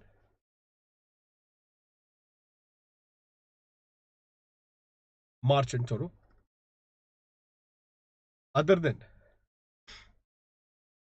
बताइए जनाब, voluntary contribution other than corpus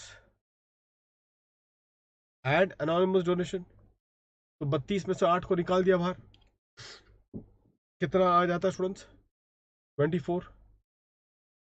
ठीक है, अब मैं अनोनिमस डोनेशन को अटैक करता हूं स्टूडेंट्स, अनोनिमस डोनेशन को अटैक किया जाए।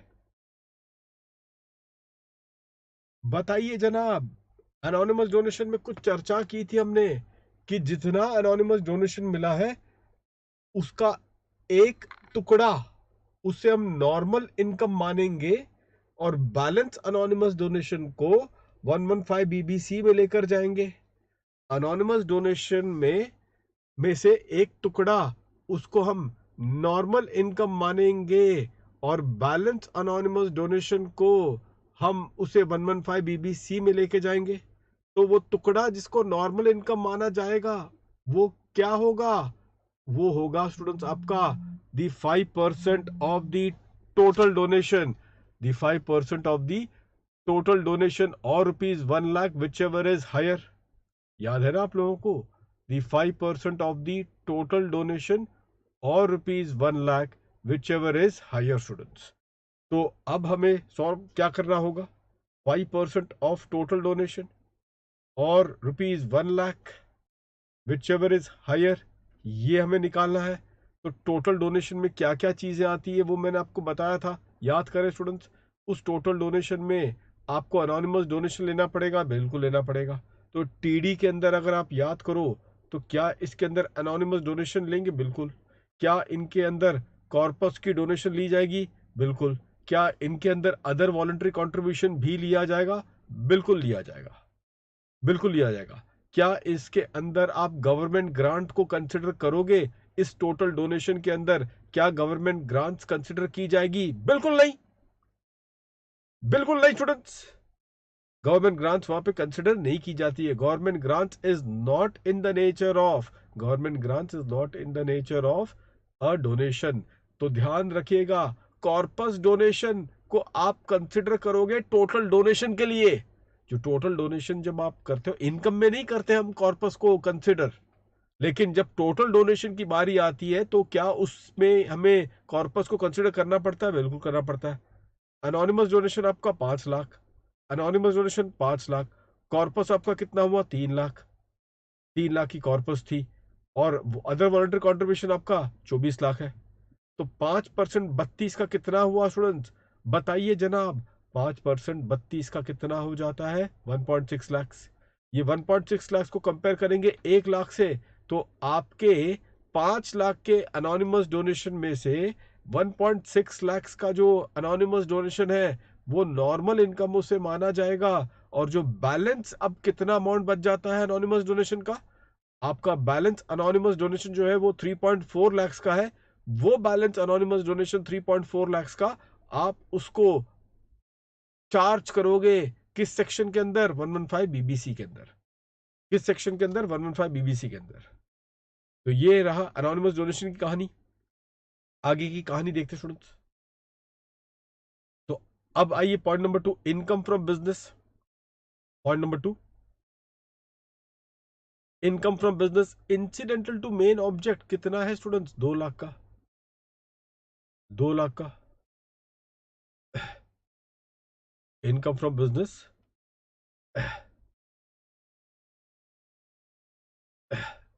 2 लाख का स्टूडेंट।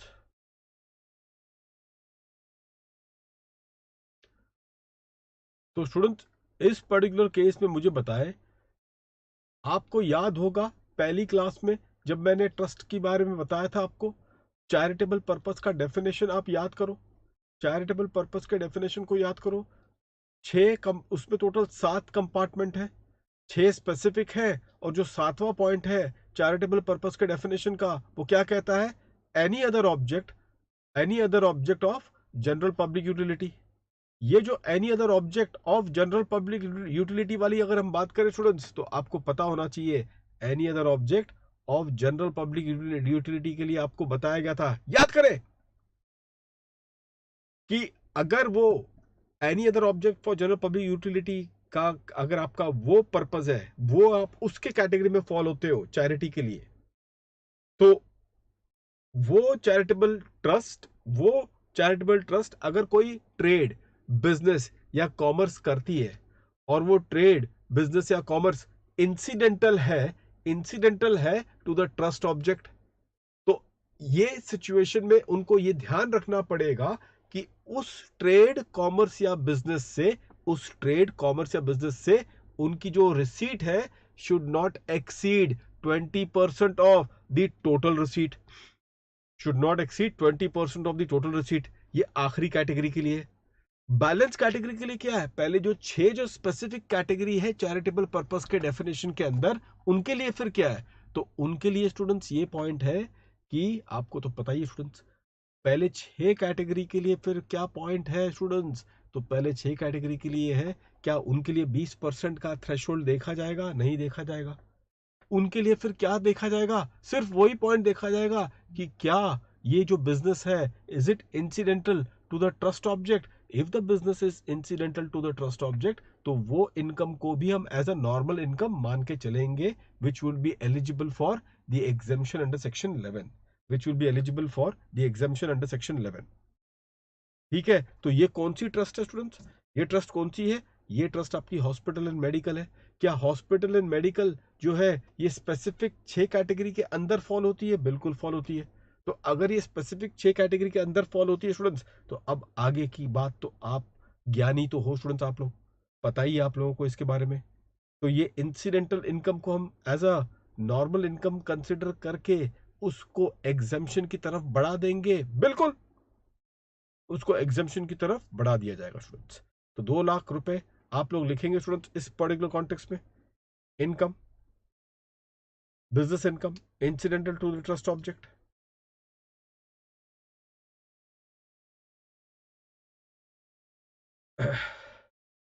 हेमंत, इंसिडेंटल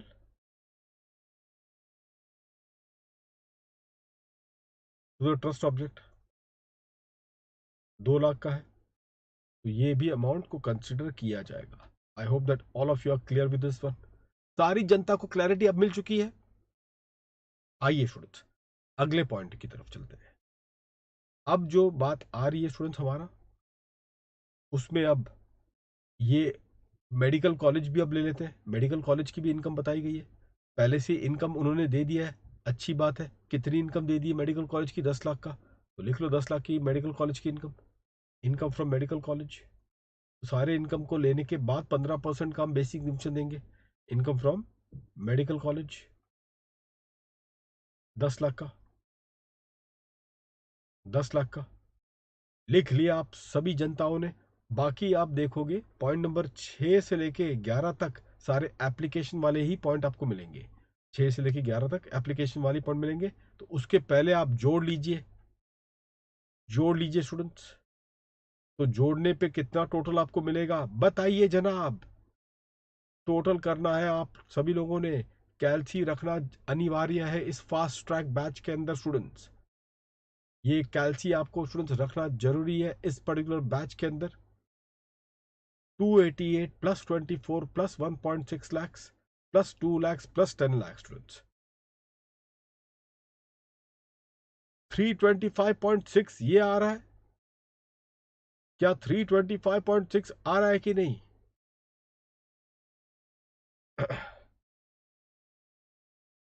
बिल्कुल।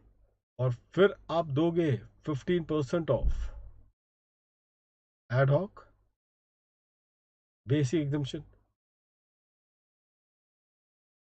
15% ऑफ एडहॉक बेसिक एग्जम्पशन दीजिए। 15% ऑफ बेसिक एडहॉक एग्जम्पशन, और लाइए 85% वाला पॉइंट को।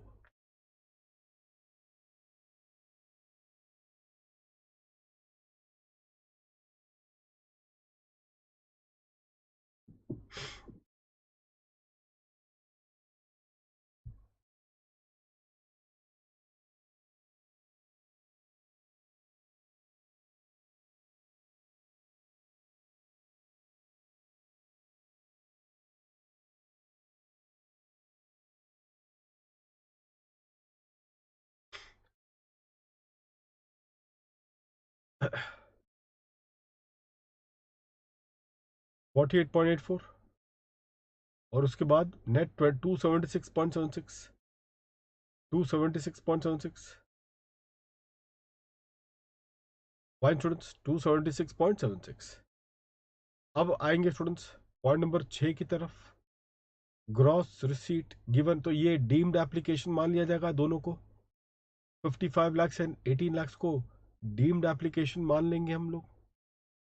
ठीक है, 55 लाख प्लस 18 लाख को डीम्ड एप्लीकेशन मान लिया जाए। तो ये जो मैं सीधा लिख रहा हूँ डीम्ड एप्लीकेशन, बाद में आप लोग देख लीजिएगा पूरा वो लिखना कि पैसा नहीं मिला या फिर पैसा लास्ट डे पे मिला, उसको हम डीम्ड एप्लीकेशन मान सकते हैं। तो डीम्ड एप्लीकेशन 55+18 ये बन जाता है आप लोगों के लिए। अब स्टूडेंट्स मैं आपको एप्लीकेशन वाला पॉइंट यहीं से दिखा दूं। एप्लीकेशन वाला पॉइंट स्टूडेंट्स अब यहीं से देखना चालू करते हैं। चलिए अब एप्लीकेशन वाला पॉइंट यहीं से देखना चालू करते हैं। तो डीम्ड एप्लीकेशन 55+18, ठीक है, आ गया 73। तो अब उसके बाद कितना बचता है? 203.76। Fine. Donation to the trust under 1023C for corpus fund. ये तो अपने देखा नहीं स्टूडेंट्स। ये क्या कॉर्पस डोनेशन स्टूडेंट्स आप लोग ने बताया नहीं। कॉर्पस डोनेशन कैसे भूल गए आप लोग? और दूसरा बेरर चेक से दिया गया है। हमने तो सिर्फ बेरर चेक वाले को डिस्क्वालीफाई किया था। लेकिन ये कैसे आप भूल सकते हो कि अगर आपको डोनेशन देना है दूसरे रजिस्टर्ड ट्रस्ट को तो वो एलिजिबल एप्लीकेशन मानी जाएगी। लेकिन वो कॉर्पस डोनेशन नहीं होना चाहिए और ना ही उस पे 40A3 या 40IA का दाग होना चाहिए। तो आप खुद देख रहे हो कि ये तो भाई कॉर्पस डोनेशन है। तो कॉर्पस डोनेशन होने की वजह से ये जो भाई जो अमाउंट है जो मिलने वाला भी था अब वो नहीं मिलेगा। जो मिलने वाला भी था अब वो नहीं मिलेगा। तो देख रहे हो स्टूडेंट्स नील आ गया। फिर बाद में वो कैपिटल एक्सपेंडिचर, दो कैपिटल एक्सपेंडिचर स्टूडेंट्स तो आपको पता ही है 28 लाख का। और फिर और एक लैपटॉप को लेके लेके 35 लाख का। 28 और 35। रीपेमेंट ऑफ लोन 15 लाख का, वो भी आ जाता है। और जो अमाउंट सेट अपार्ट किया था उसके लिए कोई क्वेश्चन के अंदर स्पेसिफाई नहीं किया है कि कंप्लायंस हुआ है फॉर्म 10 के मुताबिक। इस वजह से इसको डीम्ड एप्लीकेशन नहीं मानी जाएगी। इस वजह से इसको डीम्ड एप्लीकेशन नहीं मानी जाएगी। और उसके बाद हमारा टोटल इनकम रेडी है। और वो टोटल इनकम को फिर हम ऐड करेंगे किसके साथ? With the balance anonymous donation जो आपका बच गया है। कितना है? 5 लाख में से तो आपने 1.6 lakh of the anonymous donation को as a normal income treat किया है। 5 लाख में से 1.6 लाख के अनोनिमस डोनेशन को आपने नॉर्मल इनकम ट्रीट किया। तो कितना बच जाता है? Net anonymous donation 3.4 lakh. मिल गया आपको अपना टोटल इनकम। मिल गया अपने आपको स्टूडेंट अपनी मर्जी 1.129.16 लीजिए स्टूडेंट्स। अब स्टूडेंट मैं चाहूंगा आप सभी लोगों से गुजारिश है इस बात को लेके इन दिस कॉन्टेक्स्ट ध्यान से सुनेंगे स्टूडेंट सारे लोग। ये वाले क्वेश्चन को आप लोगों ने स्टूडेंट सॉल्व करना है। ये वाले क्वेश्चन को स्टूडेंट्स आप सभी लोगों ने अब सॉल्व करना है। कौन से क्वेश्चन की बात हो रही है? Question number 18। Student question number 18 को आप सभी लोग कोशिश करना सॉल्व करना है क्योंकि स्टूडेंट इसकी सॉल्विंग बहुत जरूरी है।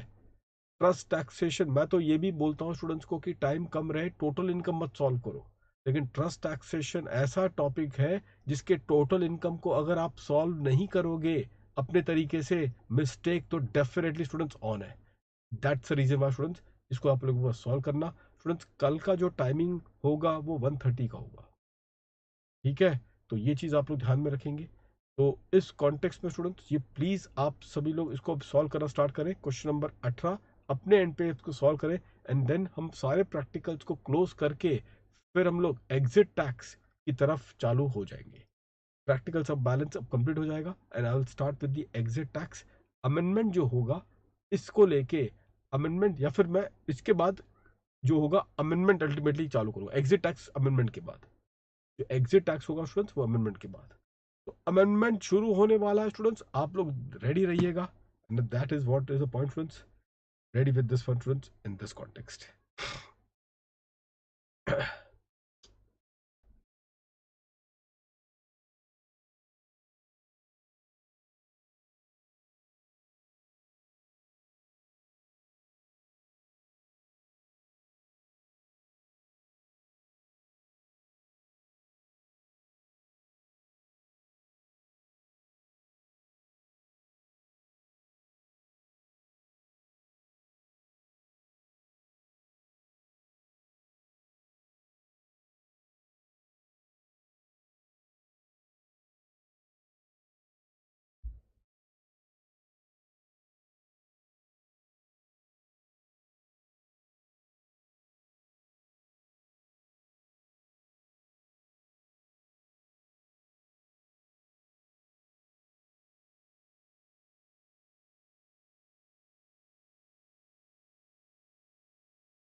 Richa, Navza, Sandhya, Anusha, Purnati, Vinay, Hemant, Sai, Mairi, Ayan, Nasir, Mohan,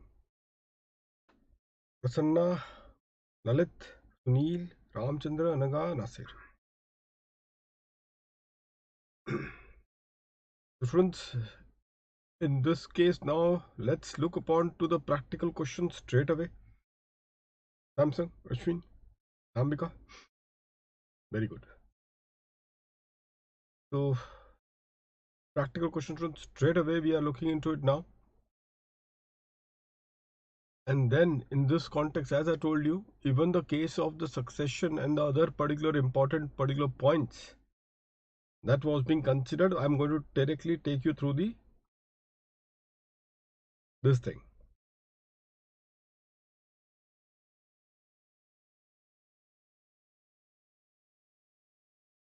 So students, in this particular context, if you all will see, in this context,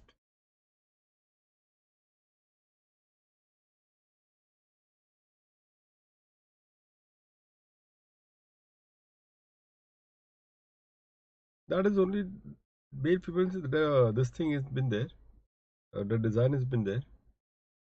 Otherwise, it remains the same. Fine. Now, students, in the context of amalgamation, we discussed yesterday, primarily. In the context of now this conversion part, which I was telling to all of you students, in this regard, in the conversion particular part, students, that I was discussing with all of you yesterday, the entire aspect on the conversion is on these particular part of the conversion of a sole proprietary concern into a company, conversion of a partnership firm into a company, and the last one is the conversion of an unlisted company into the LLP. So there are three particular aspects, students, which are being given in this particular context. Okay, so that particular part I'll just first touch upon to the practicals, and then I'll come back to the theory if required for any other important points which are not asked in the examination, but they could be important. Let's get started with the practicals based on what we discussed yesterday's class. This is question number 22, page 11111. Again, this is an examination question. One of the good question, students, which is there in this context. Kalpesh Private Limited was converted into LLP called Kalpesh LLP on 1st of July 2022. You are provided with the following particulars of Kalpesh Private Limited as on 31st of March 2022. So now let's have a look one by one to each and every aspect which are being given to us in this regard. So students, herein unabsorbed depreciation is rupees 13 lakhs. Okay, unabsorbed depreciation is rupees 13 lakhs. So what is the situation? This is till the last year, students, that they have given to us. This is to the last year end students, that they have given us this information about that private company, students, about that particular private company, that the information has been given to us. Shaista, good evening. Okay, this private company in the current previous year, which is 1st of July 2022, Sakshi, Dilip, this has been converted, students, this has been converted into, in the current previous year, this has been converted into the LLP. So you are provided with the following particulars of Kalpesh Private Limited as on 31st of March 2022. And what is that? Unabsorbed depreciation of rupees 13 lakhs. Business loss of rupees 10 lakhs. Unadjusted MAT credit under section 115JAA, students, which is of rupees 8 lakhs. WDV value, students, of the asset as per 43(6) of the Income Tax Act, which is in this particular context.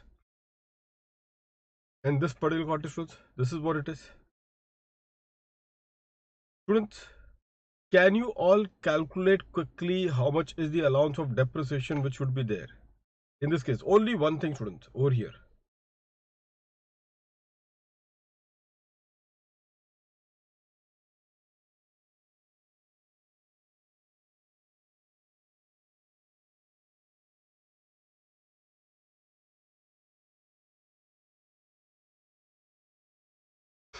Quickly, students.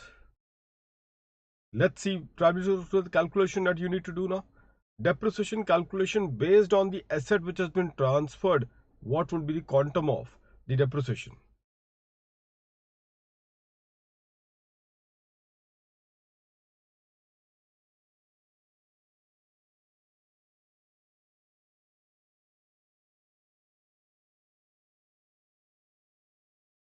Quickly, students.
Just try to get your hands on this particular part.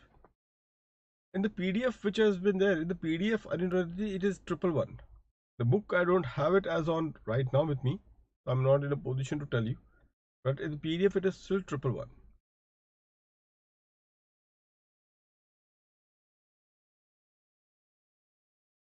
Sai? Just students calculate a depreciation at your end quickly in this context, and then we will start working out on a depreciation allowance, because this is one of the important area. How much of the depreciation will go to the predecessor and how much of the depreciation will go to the successor.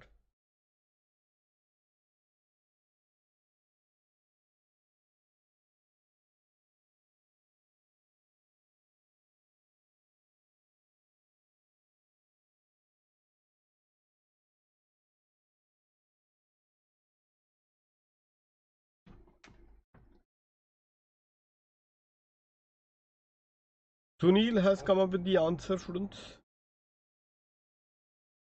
in this context. I'm only interested to know the depreciation based on the asset which has been transferred. The asset which has been transferred by the private company to the LLP on account of the conversion. Only that much portion of the depreciation which you can just calculate quickly. As per point number D.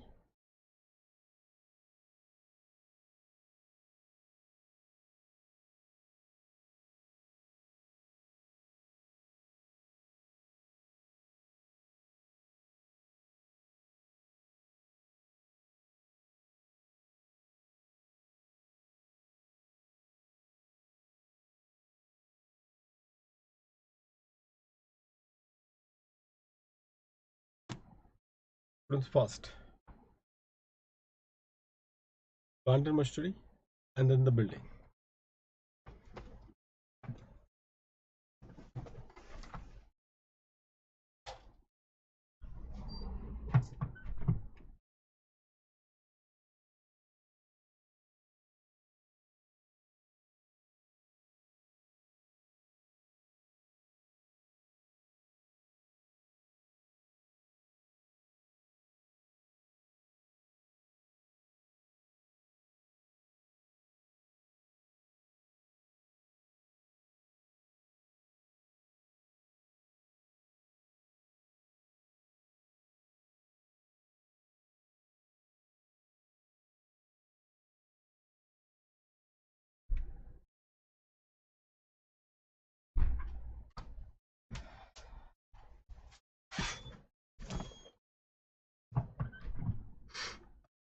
Mary, Prasanna, Deepak, Sai, why did you give tax rates on male and female? Male, female, this is just the tax rate is the same now. But this is just to tell you, because just 2-3 years back, the taxes was different. So just to put on rest any confusion based on what you people would have done in inter CA, that female rates are different, male rates are different. Now there is no such particular case that exists. SVS, Deepak, Nimya, Prasanna. Fair enough, students. I just have made you to solve this because some of the calculations are very important at your end also while we are discussing it, so that you people also should also start practicing some of important calculations. This is one among them. 1st of July, students, 2022 is the date of conversion. Can you tell me in this case, this date of conversion will go to whom? This date will go to the successor or to the predecessor? The successor. The successor, students, is the one to whom this date will go. So while you count the number of days, the 1st of July will go to the LLP and not to the predecessor. Who was the predecessor? The private company. Is that point clear to all of you, students? So that is primarily the entire aspect which has been given in this regard. So students, 1st July 2022 primarily has been given from that particular perspective. So written down value of the assets as per section 43(6) of the Income Tax Act, plant and machinery 15%, 10 lakhs market value, plant and machinery rupees 50 lakhs, cost deduction claimed under section 35 AD. So definitely for this particular part, there will not be any depreciation calculation that will exist. Any depreciation calculation that will exist. Then thereafter, students, the building part, 10% of 20 lakhs market value is this much, doesn't matter. On that 10 lakhs only, students, the depreciation calculation needs to be done in this context. So therefore, accordingly, in this scenario, the predecessor, which is your private company, will have April, May, June and July. April, May and June. So 30 days of April, 31 days of May and 30 days of June. So therefore, in all 91 days. And the remaining days will go to the successor. Isn't it? So 91 divided by 365 and 274 divided by 365. And therefore, for the two asset, which is plant and machinery and building, this is how the split will take place. This is how, students, the split will take place. Now, only one of the examination, students, that they have given, you have to be very careful because that's where you will go wrong. In one of the examination, what these people did was, 1st July, students, just pay attention. 1st July, the conversion took place. The conversion took place. In one of the examination, students, they have said was that on 1st of May 2022, say for example, the 1st of May, private company was there, private limited company was there, private company was there. They have purchased, students, they have purchased a new plant for rupees 10 lakhs. So if a new plant has been purchased for rupees 10 lakhs on 1st of May 2022, students, how you are going to go about it? Considering all the remaining particular question remain the same, meaning thereby the conversion has taken place on 1st of July 2022. The conversion has taken place on 1st of July 2022. So in this particular case, if you see the total depreciation for the entire year, students, how much is the total depreciation for the entire year? 10 lakhs into 15%, which comes to 1.5 lakhs. And on this 1.5 lakhs, students, what do? The number of days the asset was used by, students, the number of days the asset was used by the predecessor and the successor. So first you calculate the total depreciation of the entire year. And once that has been calculated, thereafter you do the split between the two, predecessor and the successor, based on the ratio of number of days the asset was used. Tell me, what was the total number of days the asset was used during this previous year? So the total number of days the asset that was being used during the previous year was 335. Out of 335, 61 days was used by the predecessor. Please be careful. Can you see the difference? This is 335 in the denominator. So the total number of days it was being used was 335, out of which 61 days was used by the predecessor, which is the private company, and the successor, which is the LLP, has used for the balanced number of days, and the balanced number of days is 274, and the balanced number of days, students, is 274, and therefore this becomes the entire aspect in this regard, in this context. So students, in this particular scenario, this is what it is. So you have to take up the pro rata approach, and therefore this is the final particular value that will be there. So I think in this context, students,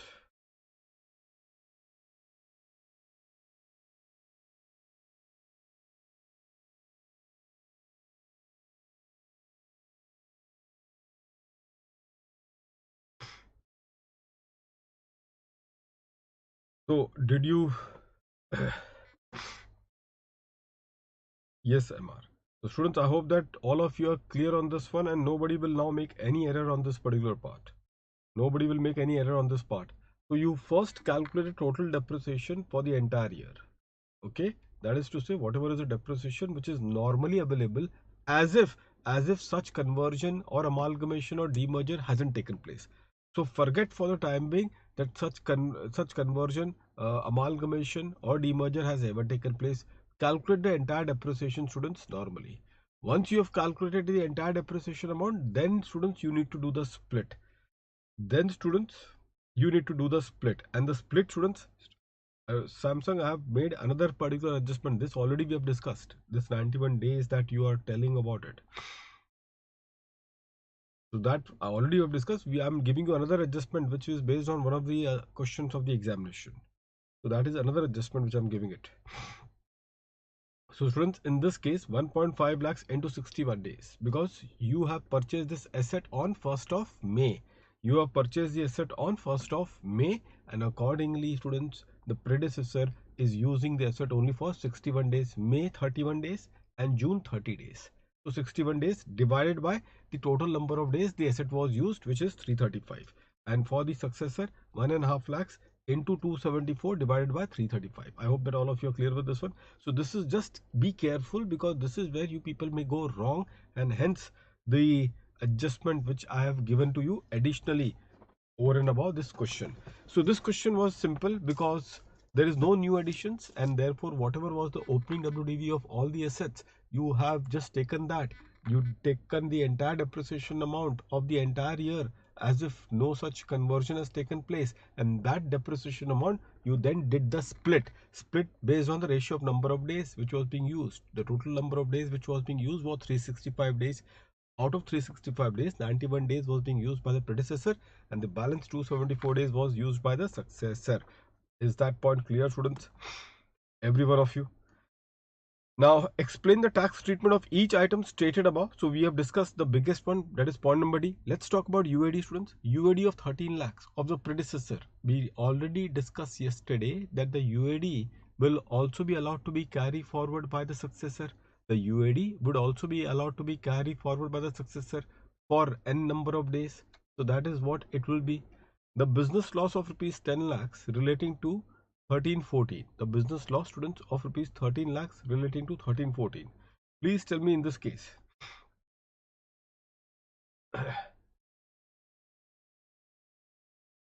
Just a second. This 1314, if I would be 1450. Now I think this needs to be changed. 1415. So I just will need to change it, because 1516, 1617, 1718, 1819, 1920, 2021, 2122. And then, okay, so students, just make this, students, just one correction here. One correction, students, over here. Please make this as 1415. Previous year 1415. Students, relating to previous year 1415. So if it is previous year 1415, it means in this context, assessment year would be 1516. Assessment year would be 1516. Then 1617, 1718, 1819, 1920, 2021, 2122, 2223, 22, 23. This is, I'm talking from the assessment year point of view. Okay, and your is the case of 23, 24. Okay, so your is a case of 23, 24. So obviously, students, before AY 23, 24, 7 years has already expired. Before AY 23, 24, 7 AYs has already expired. So even if the 7 AYs has already expired, and as on AY 23, 24, this particular loss is still alive, as on AY 23, 24, this particular loss is still alive. In that particular case, students, in that particular case, will that be allowed to be carry forward? Will that be allowed to be carry forward in the hands of the successor for another 8 years period?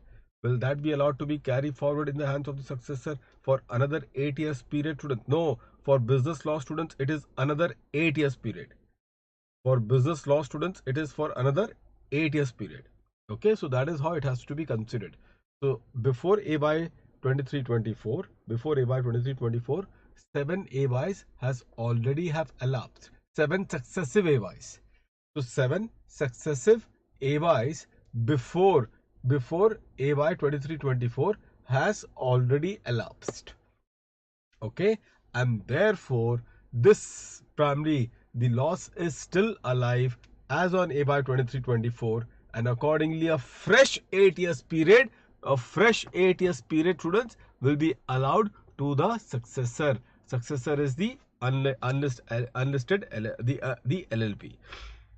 Okay, so students, this is what it will be in this particular context. So students, herein, so this is the status for the loss. What about, students, the MAT credit? MAT credit of the private limited company.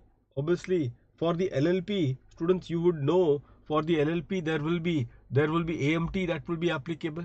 The AMT will be applicable. So MAT credit, can that be adjusted against the AMT liability? Answer is no. So therefore that will get lapsed. Point number D, already discussed. The depreciation will get split. That is already discussed. Point number E, the cost of land acquired in the year 2001 is rupees 50 lakhs. SDV rupees 100 lakhs, and fair market value is of 125 lakhs. SDV is of rupees 100 lakhs and FMV of 125 lakhs. Will there be any capital gains tax, students, in this particular case? So you have to say in this case that if the conditions of section 47, if the condition of section 47 relating to the conversion is satisfied, then in that particular case, this transfer of the capital asset, will not be considered as a taxable transfer. Will not be considered as a taxable transfer, and accordingly, students, accordingly, what we will say in this case, accordingly, we will say that this will not be subject to any capital gains tax. This will not be charged to any capital gains tax. Okay, so that is what we will say so far as point number E is concerned. Yes, Nimya, if it is AY 14-15, your observation is correct. Point number F, expenditure on voluntary retirement incurred by the company during the previous year 2021 is rupees 25 lakhs. The company has been allowed deduction of rupees 5 lakhs. Now, this is an important one, students. I'm not aware if you people are aware of it. Students, there are many sections wherein there are amortization that takes place in PGBP. Students, there are many sections wherein there are amortization that takes place in PGBP, namely 35D, wherein the preliminary expenditure is allowed 1/5. Whatever is the qualifying amount of the preliminary expenditure deduction, that deduction is allowed 1/5. Also is the case with 35DD, the amalgamation expenses. Also, this is section 35 DDA primary, which is about the VRS. This 35 DDA, students, is the VRS.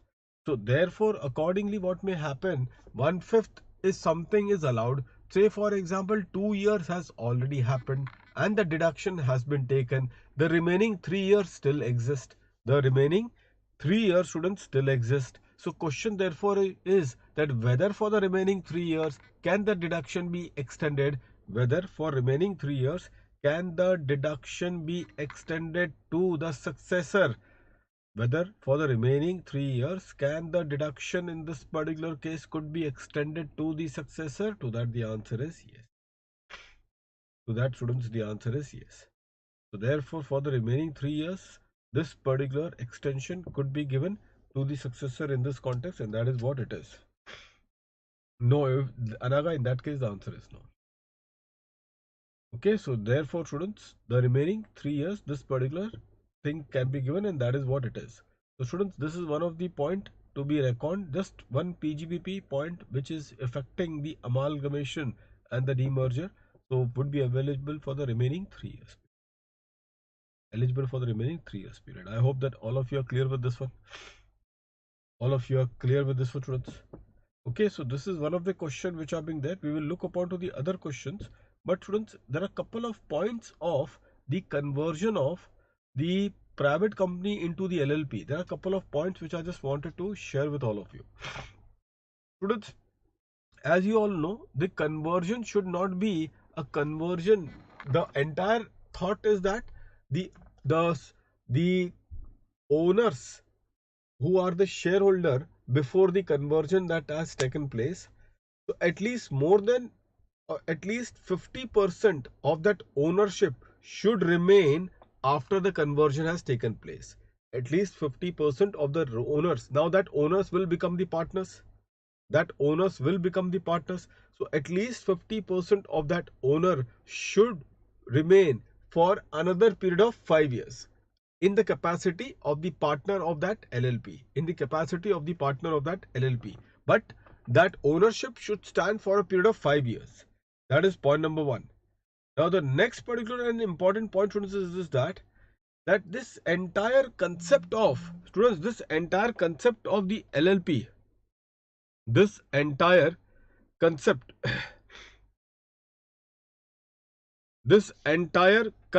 of the LLP, students, which has been there, if you all will see in this regard, entire concept, students, of the LLP, if you see the conversion of the private company into LLP, this has been created for one very important purpose. Are you aware of that purpose for which it has been created? The purpose for which it has been created is to facilitate what, students? Is to facilitate the entire aspect of, is to facilitate a sick company like a private company. What happens, students? I'll tell you one thing, just pay attention to this. Many a times a company is not viable to sustain the business being a company of that, being as a company, for the reason is there are a lot of compliance which are there for the companies. Like Companies Act put a lot of compliance, secretarialship work, lot of aspect needs to be conducted.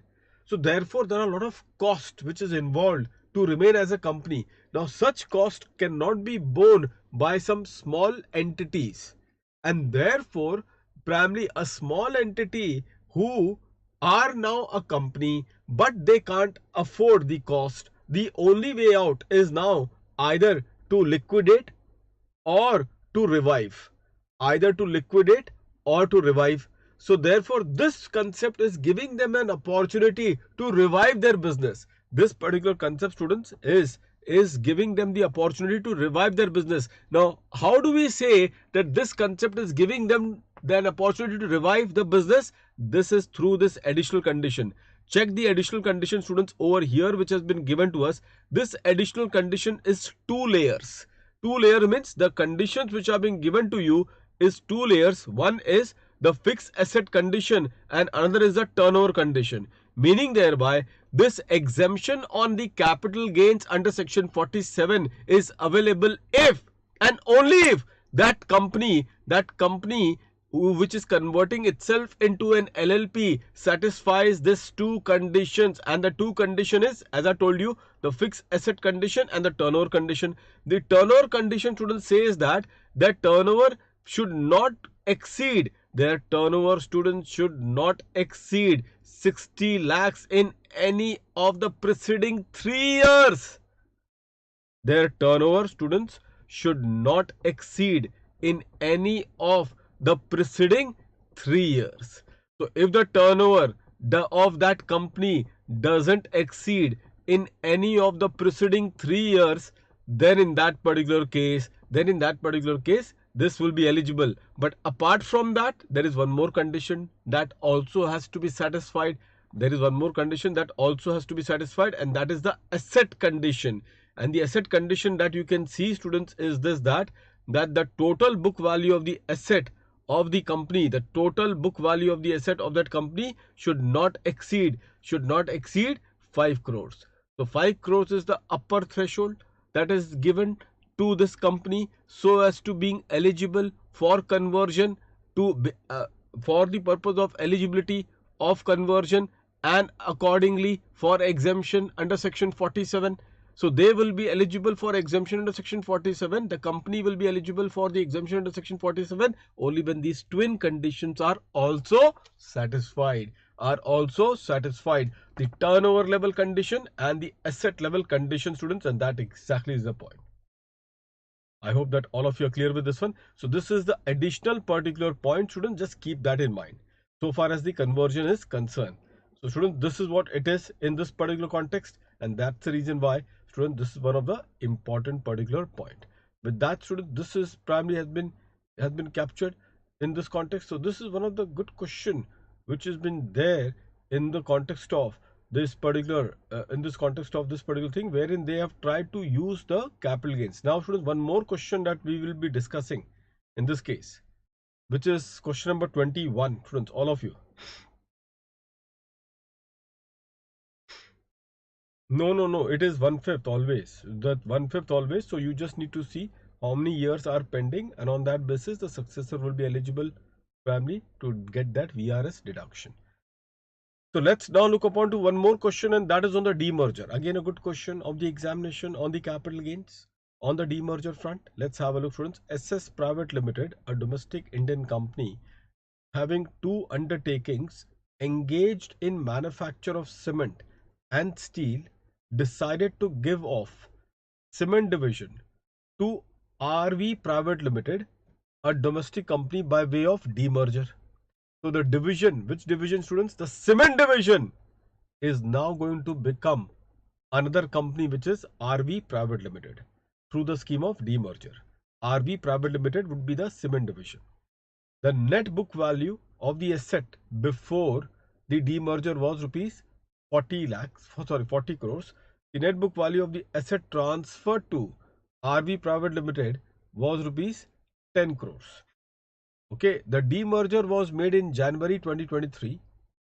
In the scheme of demerger, it was fixed that each equity shares of rupees 10 each, fully paid up of SS Private Limited. What is SS Private Limited? The demerged company. 2 equity shares of 10 each were to be issued. So it means that 1:2 is the ratio.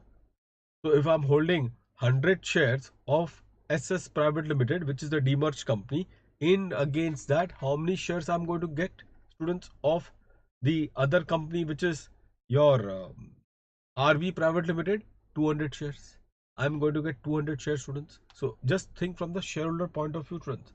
100 shares of SS Private Limited, the demerged company. Against that, I'm going to get 200 shares of the resulting company, of that is RV Private Limited. One Mr. NK held 25,000 equity shares in SS Private Limited, which were acquired in the financial year 2005-2006 for rupees 6 lakhs. Mr. NK received 50,000 equity shares from RV Private Limited. Okay, so they have got 50,000, because obviously 25,000 equity shares. If I'm holding 25,000 equity shares of the demerged company, then twice of that, which is 50,000, I'm going to get of RV Private Limited. Now the cost of acquisition, students, of 25,000 equity shares was 6 lakhs.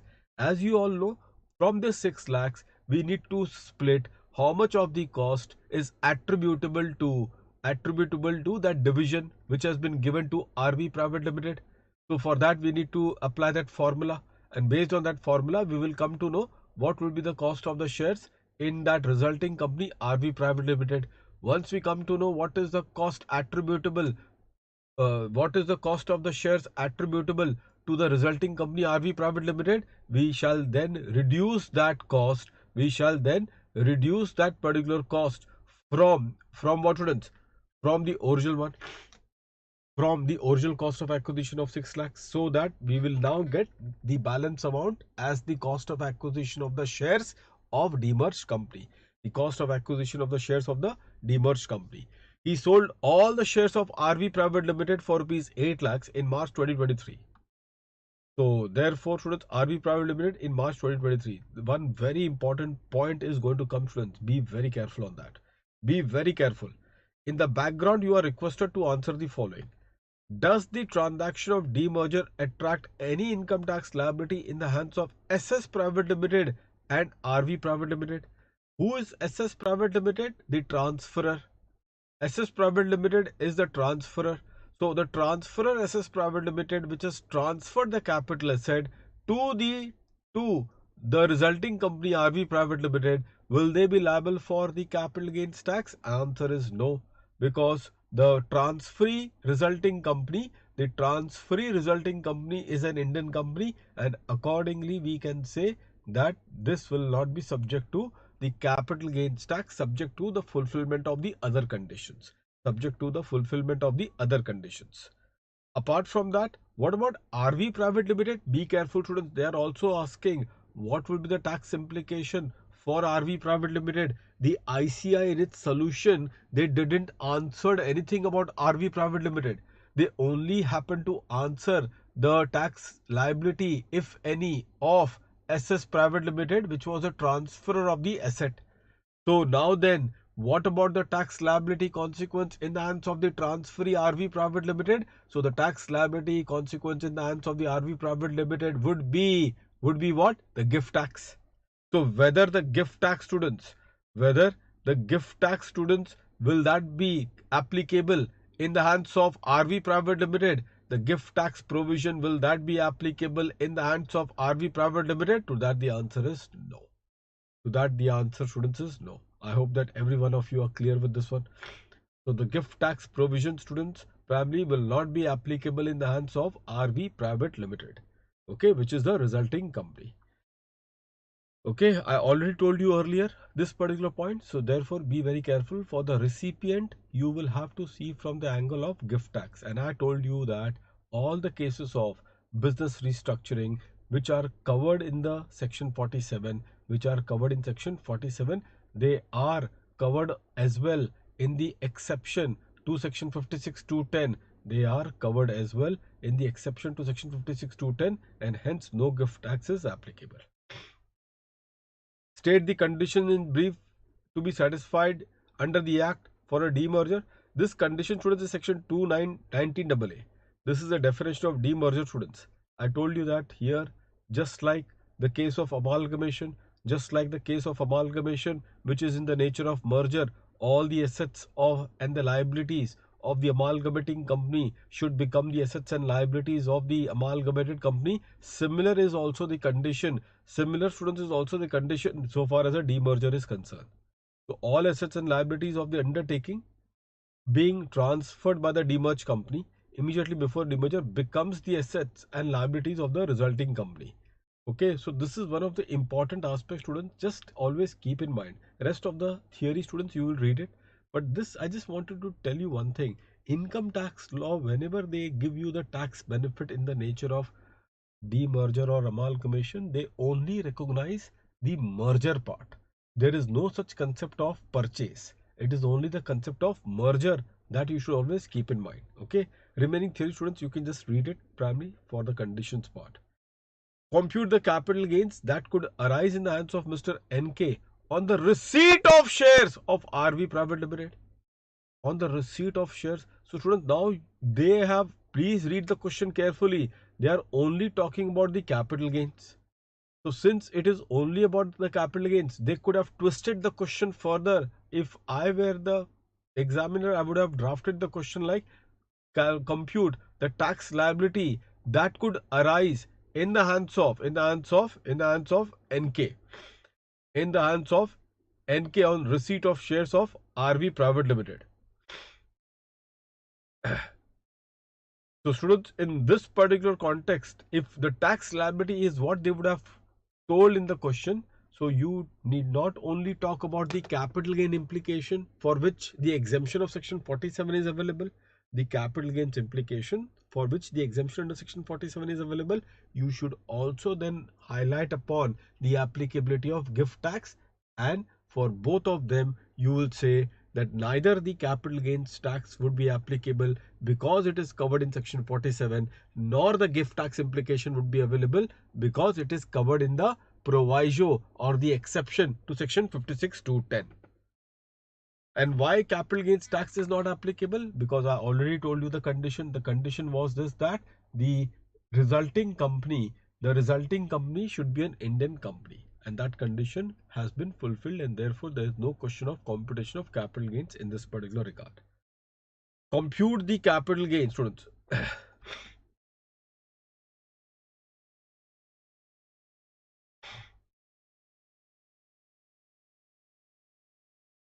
In this context, compute the capital gains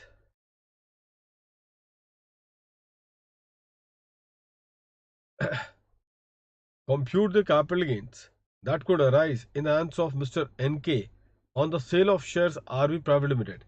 Now students, be careful. Now he is selling the shares of the resulting company. He is selling the shares of the resulting company. Now since he is selling the shares of the resulting company, students, in this case, which is RV Private Limited. So if you see it very carefully, students, first of all, you need to calculate the cost of acquisition. And as you can see the data, 6 lakhs is the original cost of acquisition of the shares into the asset transferred divided by the uh, net worth, students, in this context. Now here the formula, as you all are aware, the formula, students, which are being there in this context, divided by the net worth of the demerged company. They haven't given us, students, anything about the net worth. In fact, they have given something about net asset. Primarily, we will consider the same thing in this context. So whatever information that they've given, the asset transferred is 10 divided by the total asset divided by the total net asset is 40. So therefore, 1 by 4, one fourth of 6 lakh, students, will become 1.25 lakhs. 1.25 lakhs. So one fourth will become 1.25 lakhs, and 1.25 lakhs therefore will be considered as the cost of acquisition of the shares of the resulting company, ARCO. Okay. Now the question to all of you is this. Be careful, students. The question to all of you is this, that he has sold all the shares. Students, he has sold all the shares. So in this case, all the 50,000 shares, he has sold it for rupees 80,000. When he has sold? March 2023. When he has sold? March 2023. When he has originally acquired the shares of the demerged company, he has acquired originally the shares in 2005-2006. In 2005-2006. When the demerger has taken place? When the demerger, students, has taken place? Demerger has taken place in January 2023. So students, you have got 2005-2006, the original year when the shares was acquired by the shareholder. Thereafter, Jan 2023 was the period when the demerger has taken place, and he has sold for March 2023. So now therefore, be careful, students. Now therefore, be careful. The question to all of you is whether we will be doing the clubbing of period of holding. Whether in this particular case, students, we will be doing the clubbing of period of holding. Whether the clubbing of period of holding, students, will that be undertaken in this case or not? Quickly! Whether in this case the clubbing of period of holding, will that be done or not? Sai?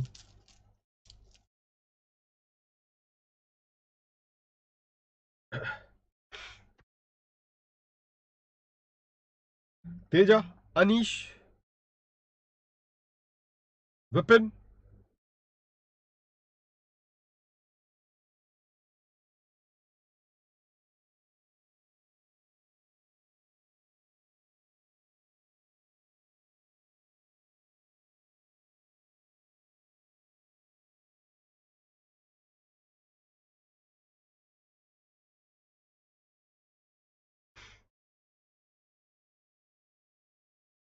Quickly, Deepak, Naina, Hemant, Prasanna.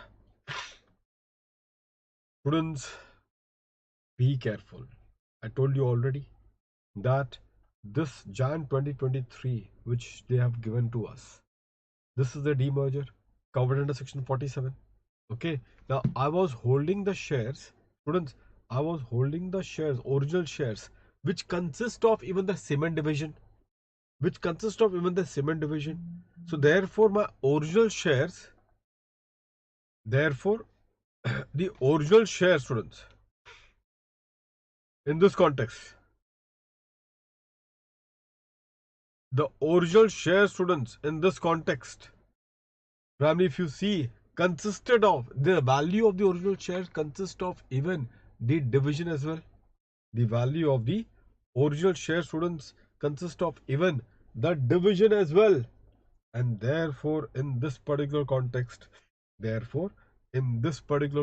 students, the entire point, the entire point in this regard, in this particular regard is indeed the case, with the original shares which was being there consist of even the division, the cement division. Therefore, even the period of holding from the original shares will be considered to decide whether the asset is a long term or short term. So definitely, students, you will have to do the clubbing of period of holding, and that exactly is the point. So therefore, index cost of acquisition has been given. Okay, so the clubbing of period of holding will have to be done, and that is the reason why, students, it becomes a long term, because from 2005 2006 to 22 23 is what you will consider it, and accordingly it's a long term, students. Therefore 331 divided by 117, this is the ratio, the indexation ratio, and that is how you will get your entire thing. Finally, the last question, students, which are being there: will the sale of shares by NK affect the tax benefit availed by SS Private Limited and RV Private Limited? Students, be careful. In the case of amalgamation, in the case of demerger, please be careful on this part. In the case of amalgamation, this is where the things are. All of you will take a note of this particular point, students. Amalgamation, demerger in one category, and succession of firm to a company, and conversion of company into LLP. Conversion of company into LLP. Students, in this context,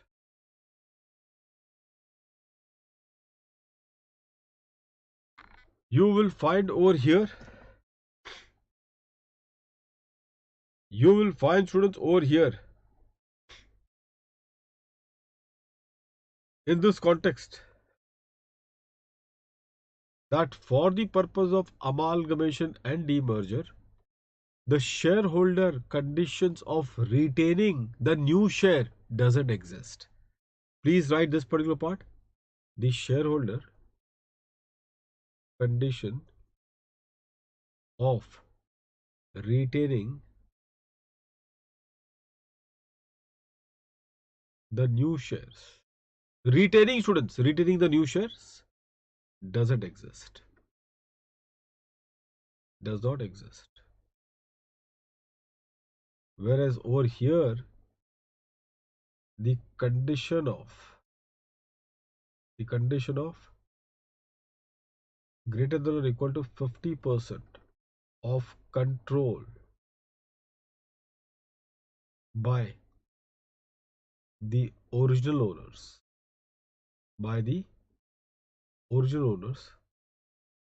for a period of, for how many period, students? For a period of 5 years.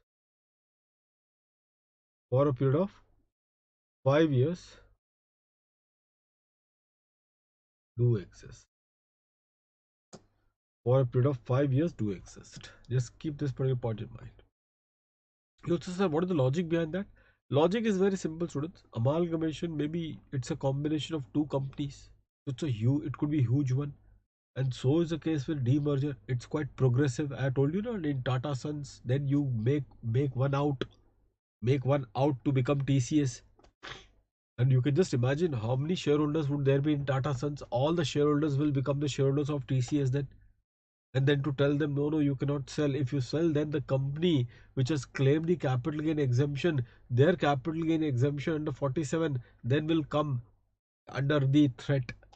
Their capital gain exemption that they have taken earlier, that will come under threat. That can never happen in the case of amalgamation or in the case of demerger. But what about in the case of succession of a firm into a company or conversion of a private company, a small company, into an LLP? Limited ownership. With the limited ownership, if we are giving you the benefit of the capital gain exemption, we expect that these owner con- continue to have at least 50% of control over the new entity for a particular period of 5 years, so that there is no abuse which is made by these small particular entities which were there before the succession or conversion that has taken place. Before the succession or the conversion has taken place, that's the reason why they have given this particular threshold which are being given over here. That is the reason why, students, they have given you this particular threshold over here in this context. So this is one of the particular point that you should always keep in mind in this context. So therefore, will the shares of Mr. NK affect the tax benefit availed by SS Private Limited and RV Private Limited? Answer is no.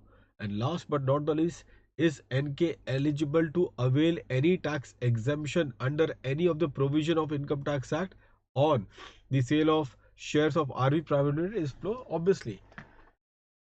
It is a transfer, so therefore, as an individual, I have sold a long-term capital asset. Students, it's a long-term capital asset. And I told you that if it is a long-term capital asset, be careful, students. Is it a long-term capital asset? The shares of RV Private Limited, by clubbing the period of holding, is it a long-term capital asset? To that, the answer is yes. And because it is a long-term capital asset which has been transferred, then the gain arising from that particular transfer, will qualify for the exemption, and the exemption section, students, will be under section 54 double E. 54 double E, because if you 54 double E or even 54F, even that section is available for him. 54F, wherein he can purchase the residential house property under 54F, or maybe even 54 double E, for which he need to purchase the notified bonds, and the exemption will be made available to him, provided the other condition of that section are also satisfied. 54 EC, students, will not be available, because in 54 EC, now what they have mentioned in 54 EC, students, is the long-term capital asset. Students, the long-term capital asset being the land or building or both, that is what has to be transferred. The long-term capital asset being the land or building or both, that is what has to be transferred. Then the gain arising from that transfer, will be eligible for the exemption under section 54 EC, provided the condition of section 54 EC is satisfied. Students, is satisfied. So students, that exactly is the point in this context, and we are done with this particular question as well as the final analysis of the key points which are relating to this particular category. With that, students, now the exemptions are being there. Exemption, students, I have already touched upon on 54, 54 EC, 54F, primarily on that note in this context. So therefore, that has been the case. Just couple of important point, students, which has been there. I think all of you are aware, but still just a matter of a recap also. If you see over here, maximum 2 residential house property in India is allowed for 54. So you can transfer a long-term capital asset being a residential house property. You can transfer a long-term capital asset being a residential house property, and the consideration can be invested to buy to another residential house property in India. And that will fetch you the exemption of long-term capital gains under section 54. The maximum amount of investment to get the exemption under section 54 is the amount of capital gains. Be careful. The maximum amount of investment that you need to do to get the exemption of the capital gains is the amount of capital gain itself. So say for example, I have sold the residential house property for rupees 5 crores. The index cost of acquisition say is 1 crore. How much is the capital gains? 4 crores. Now to get the exemption of 4 crores, I need to invest 4 crores, students, either in one residential house property in India or maximum two residential house property in India. So therefore, in totality for the two residential house property in India, maximum 4 crore is what needs to be invested, and I will be eligible to claim the exemption under section 54. I will be eligible to claim the exemption under section 54. One thing, students, which has been there, and one very important, one very old judgment, students, these are the old judgments which are there. I don't know, the ICI don't target these particular judgments anytime. These were way back somewhere in 2008, 2009 that these things were being targeted. Okay, but before that, students, I hope that the capital gains in this two house only subject to the condition that the amount of long-term capital gains does not exceed 2 crores. So obviously in my question which I have given you, that cannot fit in, because then in that case the capital gain was 4 crores. So therefore this can happen only when the two residential house that you can buy, that can happen only when your long-term capital gains does not exceed rupees 2 crores. Your long-term capital gain, students, doesn't exceed rupees 2 crores. I hope that all of you are clear with this one. All of you students are clear with this one. So students, this is what it is. So 2 crores is the limit of your long-term capital gains on transfer of a residential house property. And if your long-term capital gain doesn't exceed 2 crore, then you can make the investment in two residential house property. But supposingly, if your long-term capital gain in my example was 4 crores, in my example, original example was 4 crores, then you can get the exemption of that 4 crores if you make the investment, if you can make the investment in one residential house property in India, okay. The amount, the amount that you need to invest to get the exemption, is how much? 4 crores. The amount, students, that you need to make the investment in that new residential house property, students, is 4 crores. Okay, so that is the amount, so that you can claim the exemption in this regard. So coming to that question, students, of the old question which was there, let me just still tell to all of you, you never know who is the paper who's setting. Maybe the guy who is setting, they may target this. So here, students, you may be aware that purchase can happen 1 year before and or 2 year after. 1 year before or 2 year after. That is what they've said. So if you want to purchase any asset, supposingly, if you want to purchase any residential house property, then what the law says? The law says that you need to purchase, if you are purchasing it before transfer, then it has to be within 1 year before the transfer has taken place. It has to be within 1 year before the transfer has taken place. And if it is after the transfer, then it has to be within 2 years. It has to be within 2 years that from the transfer date, it has to be within 2 years that the investment should be made in the new residential house property. Okay, that is what it is. Coming to the another particular point, for the construction, it is within 3 years. It is within 3 years that the construction should take place. So the question that came up in the examination, students, was that the SSC started the construction here before the transfer, and just a month before the transfer, the construction was completed of the new residential house property. Just a month before the transfer, the construction was completed of that residential property. So therefore the question was whether the exemption of section 54 will it be available, students, in this particular case. Whether the exemption, students, of section 54 will it be available to all of you in this particular case. Quickly, students, whether the exemption under section 54 will that be available to you in this particular case. Construction was completed a month before the date of transfer. In this scenario, construction was completed a month before the date of transfer in this case.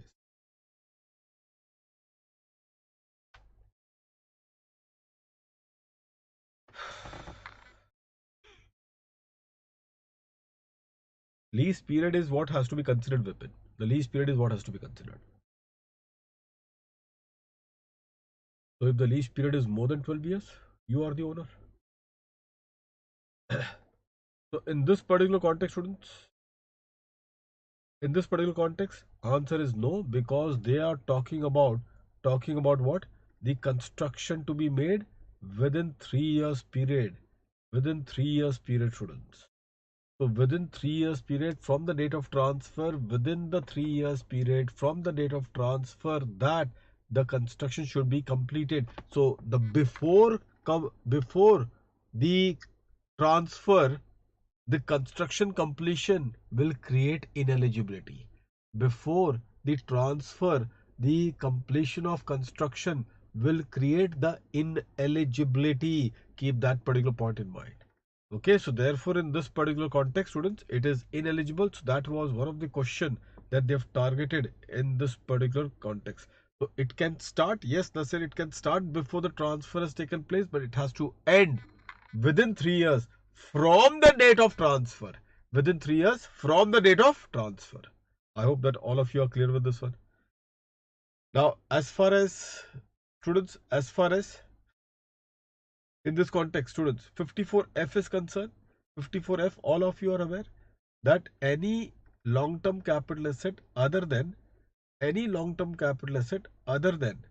the residential house property, if it is transferred, then the gain arising from that transfer will be eligible for exemption if as per section 54F, the net sale consideration is invested in purchasing another residential house property.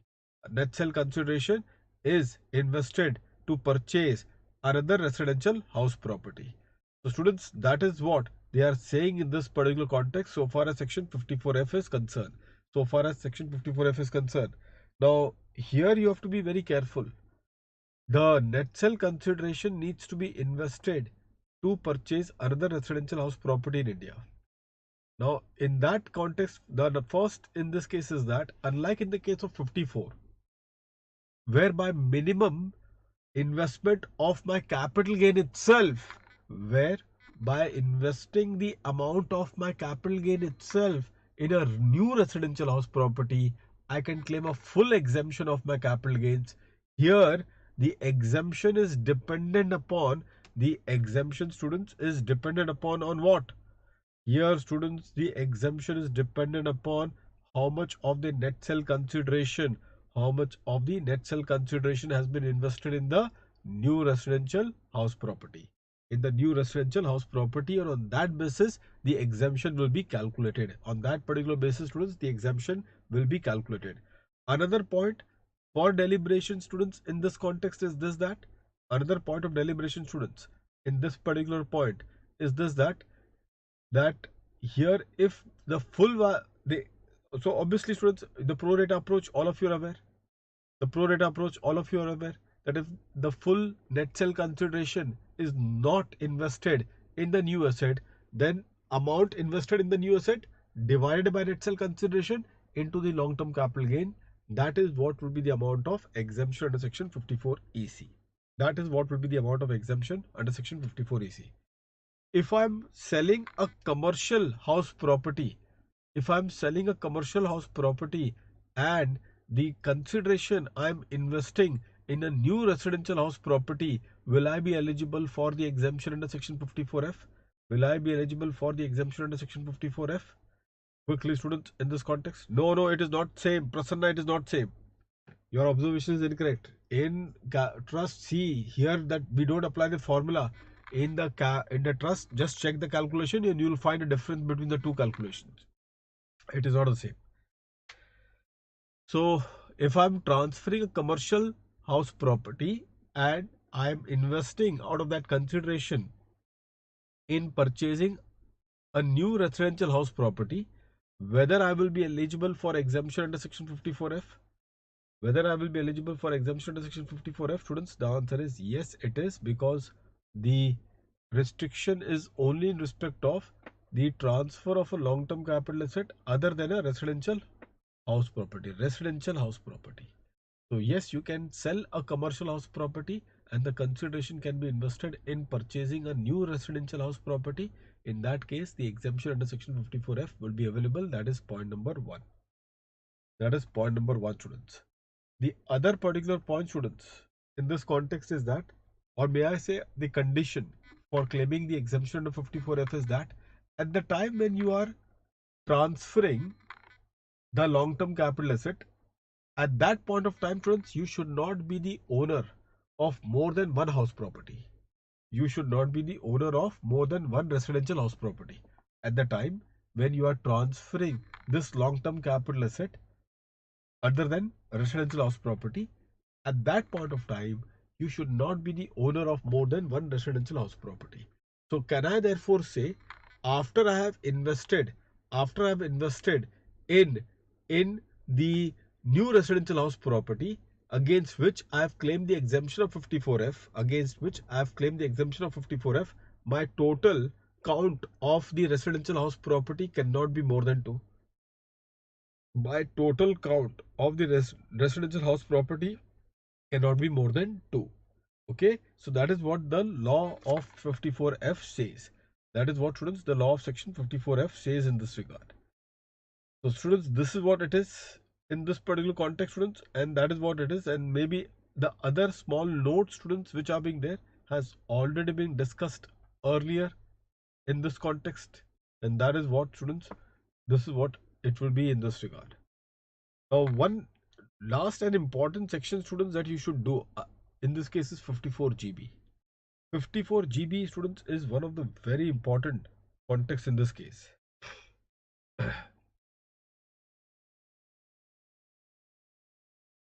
Nasir is asking, what if the sale consideration is used to build a second story of a residential house property? So Nasir, in this case, if that the second story which you are building, which you are constructing, if they are registered as a separate unit and not primarily as a part of the same unit, because the focus is another residential house property. Now here there could be a challenge of that interpretation of that case law of Ananda Basappa and all, or we have seen that other case law of Sayyid Adil Hussain case law. So those case law can come into as a hindrance, wherein they can consider that this is a part of the same house property, and maybe you could lose out on the exemption. So there could be a debatable proposition wherein one who want to claim the exemption by constructing in the same house property one more story, so they can register them as a new unit altogether, and they will try to take that as what, as probably as a exemption under 54F.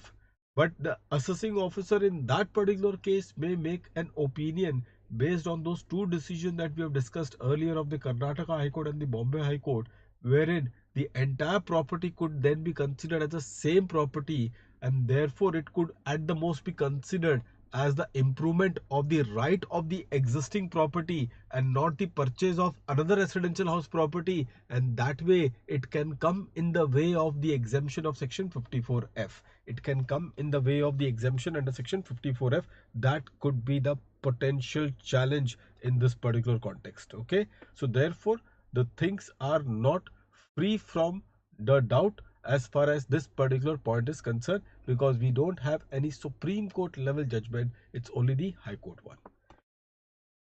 Okay, students. So in this context, students, if you now look into coming into 54GB, students,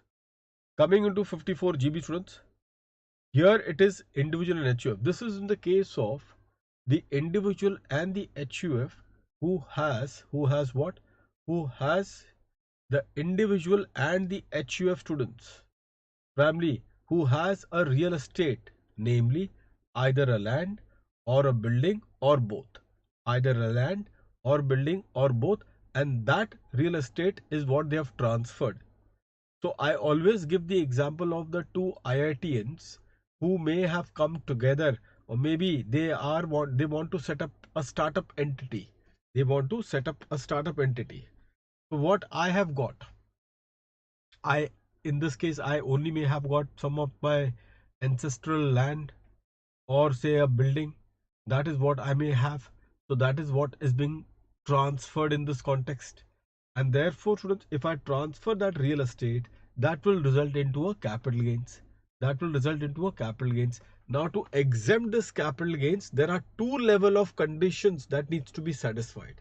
There are two level of conditions that needs to be satisfied to exempt this capital gains. In whose hands you need the exemption? In the hands of that individual or the HUF, as the case may be. So to exempt this particular capital gains, there are two layers of the condition that needs to be satisfied. The first layer of the condition being that this particular individual who has sold that particular residential house property, he should be investing the consideration on or before the due date of filing of the return of income in purchasing or subscribing the shares of an eligible company. He should be purchasing or subscribing the equity shares of the eligible company primarily. So that is point number one.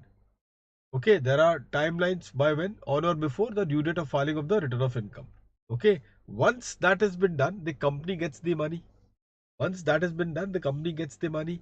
The company now which gets the money, now they have to ensure the eligible company which has got the money on account of the subscription of the shares, they will have to ensure that within 1 year from the date of subscription, they need to invest that particular money in purchase of the eligible asset, and then and only then we can say that the individual who has transferred his land or building or both, from which he has got the capital gains, that capital gains would qualify for exemption under section 54GB. That capital gains will qualify for exemption under 54GB. So not only that he has to subscribe to the shares of that eligible company with on or before the due date of filing of the return of income, in turn the company also needs to invest in the eligible asset within the period of 1 year from the date of subscription. Only then the exemption in the hands of that individual and HUF on transfer of the land or building or both will be considered under 54GB. And if there is a shortfall on the part of the company, if there is a shortfall on the part of the company to make the necessary investment, in the eligible asset, then only the proportionate capital gains will qualify for exemption under 54GB.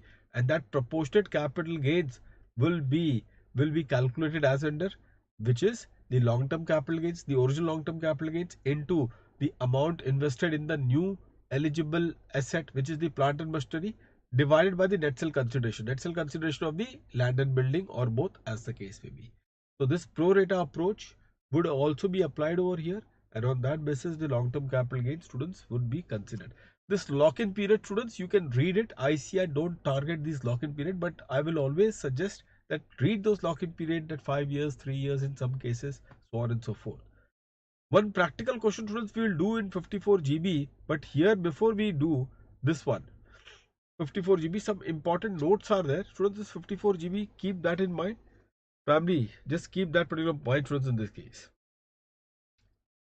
In the case of 54GB, in order to qualify as an eligible company under 54GB, the company should be incorporated in the financial year in which the capital gain arises, or in the following year on or before the due date, because that is the maximum time by when the individual or HUF should make the investment in subscribing the shares of the equity shares. The maximum timeline happens to be on or before the due date of filing of the return of income.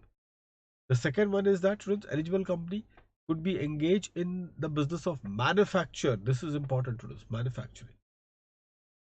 A company in which the individual holds 25%. Now, students, earlier it was 50%.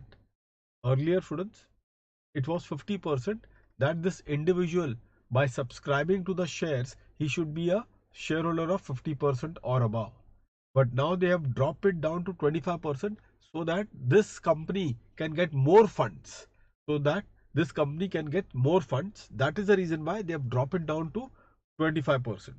So 25% is what probably is now the requirement. So I can be a 25% shareholder, so that there is always avenues to raise the balance 75% capital from other person. The balance 75% capital from other person. That is what it is. Now, this company has to be registered as an eligible startup. Now, this eligible startup means what? And engage in the eligible business, which involves innovation, development, deployment, or commercialization of new product, process, services which are driven by technology or intellectual product. So that is one of the case in this context. Incorporated during the period. Which period? This is the period probably in this context which has been increased now to, in this scenario, to 2023. Just increase it to 2023, students. The turnover of that company, students, should not exceed 25 crores. The turnover of that company, students, should not exceed 25 crores. So that is the upper limit of the turnover. So this is just to facilitate the small startup company. This is just to facilitate the small startup company having a turnover of not more than 25 crores. And now, students, be careful. New plant and machinery does not include.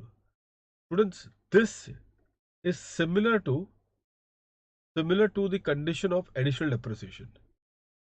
Similar to the condition of the additional depreciation. In additional depreciation also, students, we find the same level of conditions.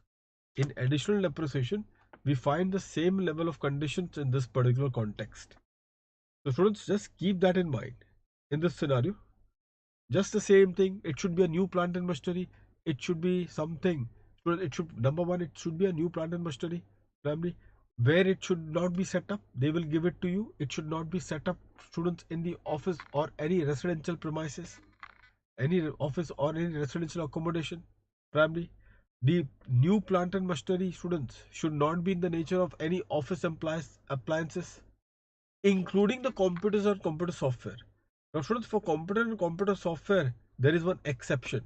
That is, computer and computer software would be considered as an eligible plant and machinery if that computer and computer software has been taken up by a technology driven startup. A technology driven startup, if they are the one who are investing in the computer and computer software, for them this would be considered as an eligible investment. For them, students, it will be considered as what? As an eligible investment, and that exactly what they are trying to suggest in this particular context. Students, on that basis, there is one question which has been there over here. Sarthak, this question, students, question number 23, you can take as a homework. Please take this as a homework. We will do one more question which is there of Shakti. Shakti, question 25 will do. Question 25, students, will do. Sarthak, please take that question as a homework. Huh? This is a good question. Sarthak, question 23. We will do this question of Shakti. Question number 25. Mr. Shakti purchased a residential house in March 2002 for rupees 22 lakhs. He sold the house on 1st December 2022 for rupees 100 lakhs. He paid brokerage of 2% on sale price, so that will be allowed as deduction as a net sale consideration. He invested rupees 80 lakhs in April 2023 in equity shares of Shakti Manufacturing Private Limited. In this context. Okay, so therefore, in this context, he invested 80 lakh, students, in April 2023 in equity shares of Shakti Manufacturing Private Limited, an eligible startup being a technology driven startup. Technology driven startup, students. So whether the computer software, will that be considered as an eligible plant and machinery? To that the answer is yes. Computer software will be considered as an eligible plant and machinery. The company utilized the sum of rupees 80 lakhs in the following manner. Purchase of new machinery, April 2023, 70 lakhs, including 10 lakhs for the purchase of computer. But purchase of computer will be eligible. Deposit in the specified bank by 25th of September. Friends, this deposit in the specified bank, this is necessary because just imagine, I think all of you may be aware, the capital gain deposit scheme. The capital gain deposit scheme, students, because see, you are giving the company another 1 year to make the investment. Till the time the investment is done, they need to put that money where? In the capital gain account scheme. So the amount invested in the capital gain account scheme will also qualify as amount invested in the capital gain account scheme will also qualify for the purpose of exemption, because the intention has been shown by you that you will be investing this amount in acquiring the eligible plant and machinery. The due date of filing of the return of Mr. Shakti was 31st of October 2023. Assumes he files a return on 3rd of November 2023. Question therefore is, students, be careful. If the due date is 31st October and I'm filing the return after the due date, whether the exemption under 54 series, will that be lost? If the due date is 31st of October and I'm filing and I'm putting up after the due date, students, whether the exemption under the 54 series, will that be lost or not, is the question under consideration. What is your take, students? Whether the exemption, will that be lost, students? To that, the answer is, students, no, the exemption won't be lost, because this is not your, students, there is no condition of filing the ROI within the due date of 139(1) to avail the exemption of 139, to avail the exemption of 54 series. Yes, there is a condition of the business loss or the loss under the head capital gains. If they have to be carry forward, then for them there is the requirement of filing of the return of income. For them, students, there is a requirement of filing of the return of income within the due date of section 139(1). But not for this, students, not for this. Be very careful on that. So students, in this particular context, we will say that the exemption which are there will be available even if the return is filed after the due date. But again, repeat with me, students, if I file the return after the due date, what will be lost? The carry forward of business loss or the carry forward of the loss under the capital gains, that will be lost. Even, students, even the profit link deduction of ATIA, ATIB, students, you may be aware in the assessment procedure, this particular point is going to come, wherein the profit link deduction of ATIA and ATIB, those profit link deduction also will not be available if I file the return of income after the due date of section 139(1). So even that is going to be lost in the process. Okay, but not the exemption of 54 EC or any of the section of 54, that will still be there, will not be lost in the process. So students, I think now the answer would be simple herein. Gross sales consideration is 1 crore minus the expenses of transfer 2%, which is 2 lakhs. So therefore the net sale consideration is 98 lakhs. Out of that, the index cost of acquisition, students, of the land, because you have to calculate of the land, na? So the land was acquired for 22 lakhs in the month of March 2002. So 2001 2002 is what you are going to take, which is 100. So on that basis, the index cost is this much, and the long-term capital gain is 25 lakhs 18,000. Now this long-term capital gains of 25 lakh 18,000, how you are going to calculate? So 25 lakh 18,000 into the amount invested divided by 98 lakhs. 98 lakhs is the net sale consideration. 98 lakh, students, is the net sale consideration. What would be the numerator, students, in this context? The numerator would be 70 lakhs, which is your the purchase of new machinery. And in that 70 lakhs, even the 10 lakhs is included. In that 70 lakhs, students, even the 10 lakhs is included for the computer. Why it is included? Because it is technology driven startup. Okay, and then even this 10 lakhs of this would be added. 10 lakhs of this would be added because you have invested the amount in that capital gain account scheme. So you will have a pro rata of 80 divided by 98. 80 divided by 98, that proportion would be applied on the long term capital gains. 80 divided by 98, that proportion will be applied on the long term capital gains of 25 lakhs 18,000, and that is what will be the exemption of 20 lakhs 55,510. 20 lakhs 55,510, and the taxable long term capital gains therefore is 4 lakhs 62,490. This becomes your taxable long term capital gains. So students, this is what it is. I think that is what is required. remaining question, students, of these 54 exemption. If you want to see, you can see. For once you can just see and you can just leave it, for the only reason that, students, they don't ask the full-fledged questions on the exemptions. Okay, so that is it, students. We are done with this particular part, students. Now, students, the next class which I will be having would be the most important lecture, which is on the three sections which are being there on the 45(1)(b) insurance and the two big provision on the partnership form. So the next session would be an important session, students. So just be careful about this one. And in the meantime, just do ensure to go through to the question which I have given you as a homework, which is Sarthak. This question for homework and the remaining exemption question. If you want to touch upon that, you can do that, students, in this context. Okay, you can touch upon to that in this particular context. It is still there, Richa, for the reason being, I will just say, because the extensions are being given. I'll just check, Richa, once the 2022 timeline for 54 GB. I'll just check once for the timelines of 54 GB. Okay, but it will still be made applicable for the reason being the investment, if you see, is for still 1 year. See, if you see logically, the investment that the company has to make is for another period of 1 year. So say for example, last year somebody would have taken that 1 year period still is getting continued. So technically speaking, if there is no extension given, then it should be scrapped from next year, because we have still that 1 year timeline to make the investment. We have still that 1 year timeline to make the investment. Okay. So technically speaking, it should be scrapped for next year.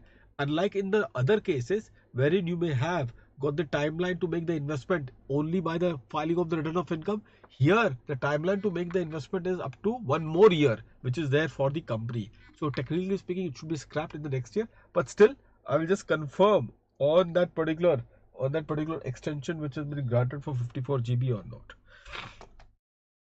Current year loss, yes, only the carry forward. Prasanna, only the carry forward will suffer in this case. What will suffer would be the carry forward provision.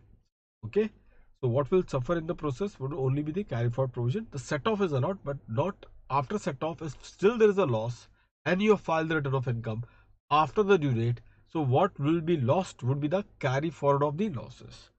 The carry forward of the losses. I hope that all of you are clear with this one. Okay, so student, the next session, as I told you, would be a critical one on the basis of the important aspect that we all are going to touch upon in our next session. Okay, in the meantime, students, quickly run through those two couple of questions which are being there, and I think that should be all.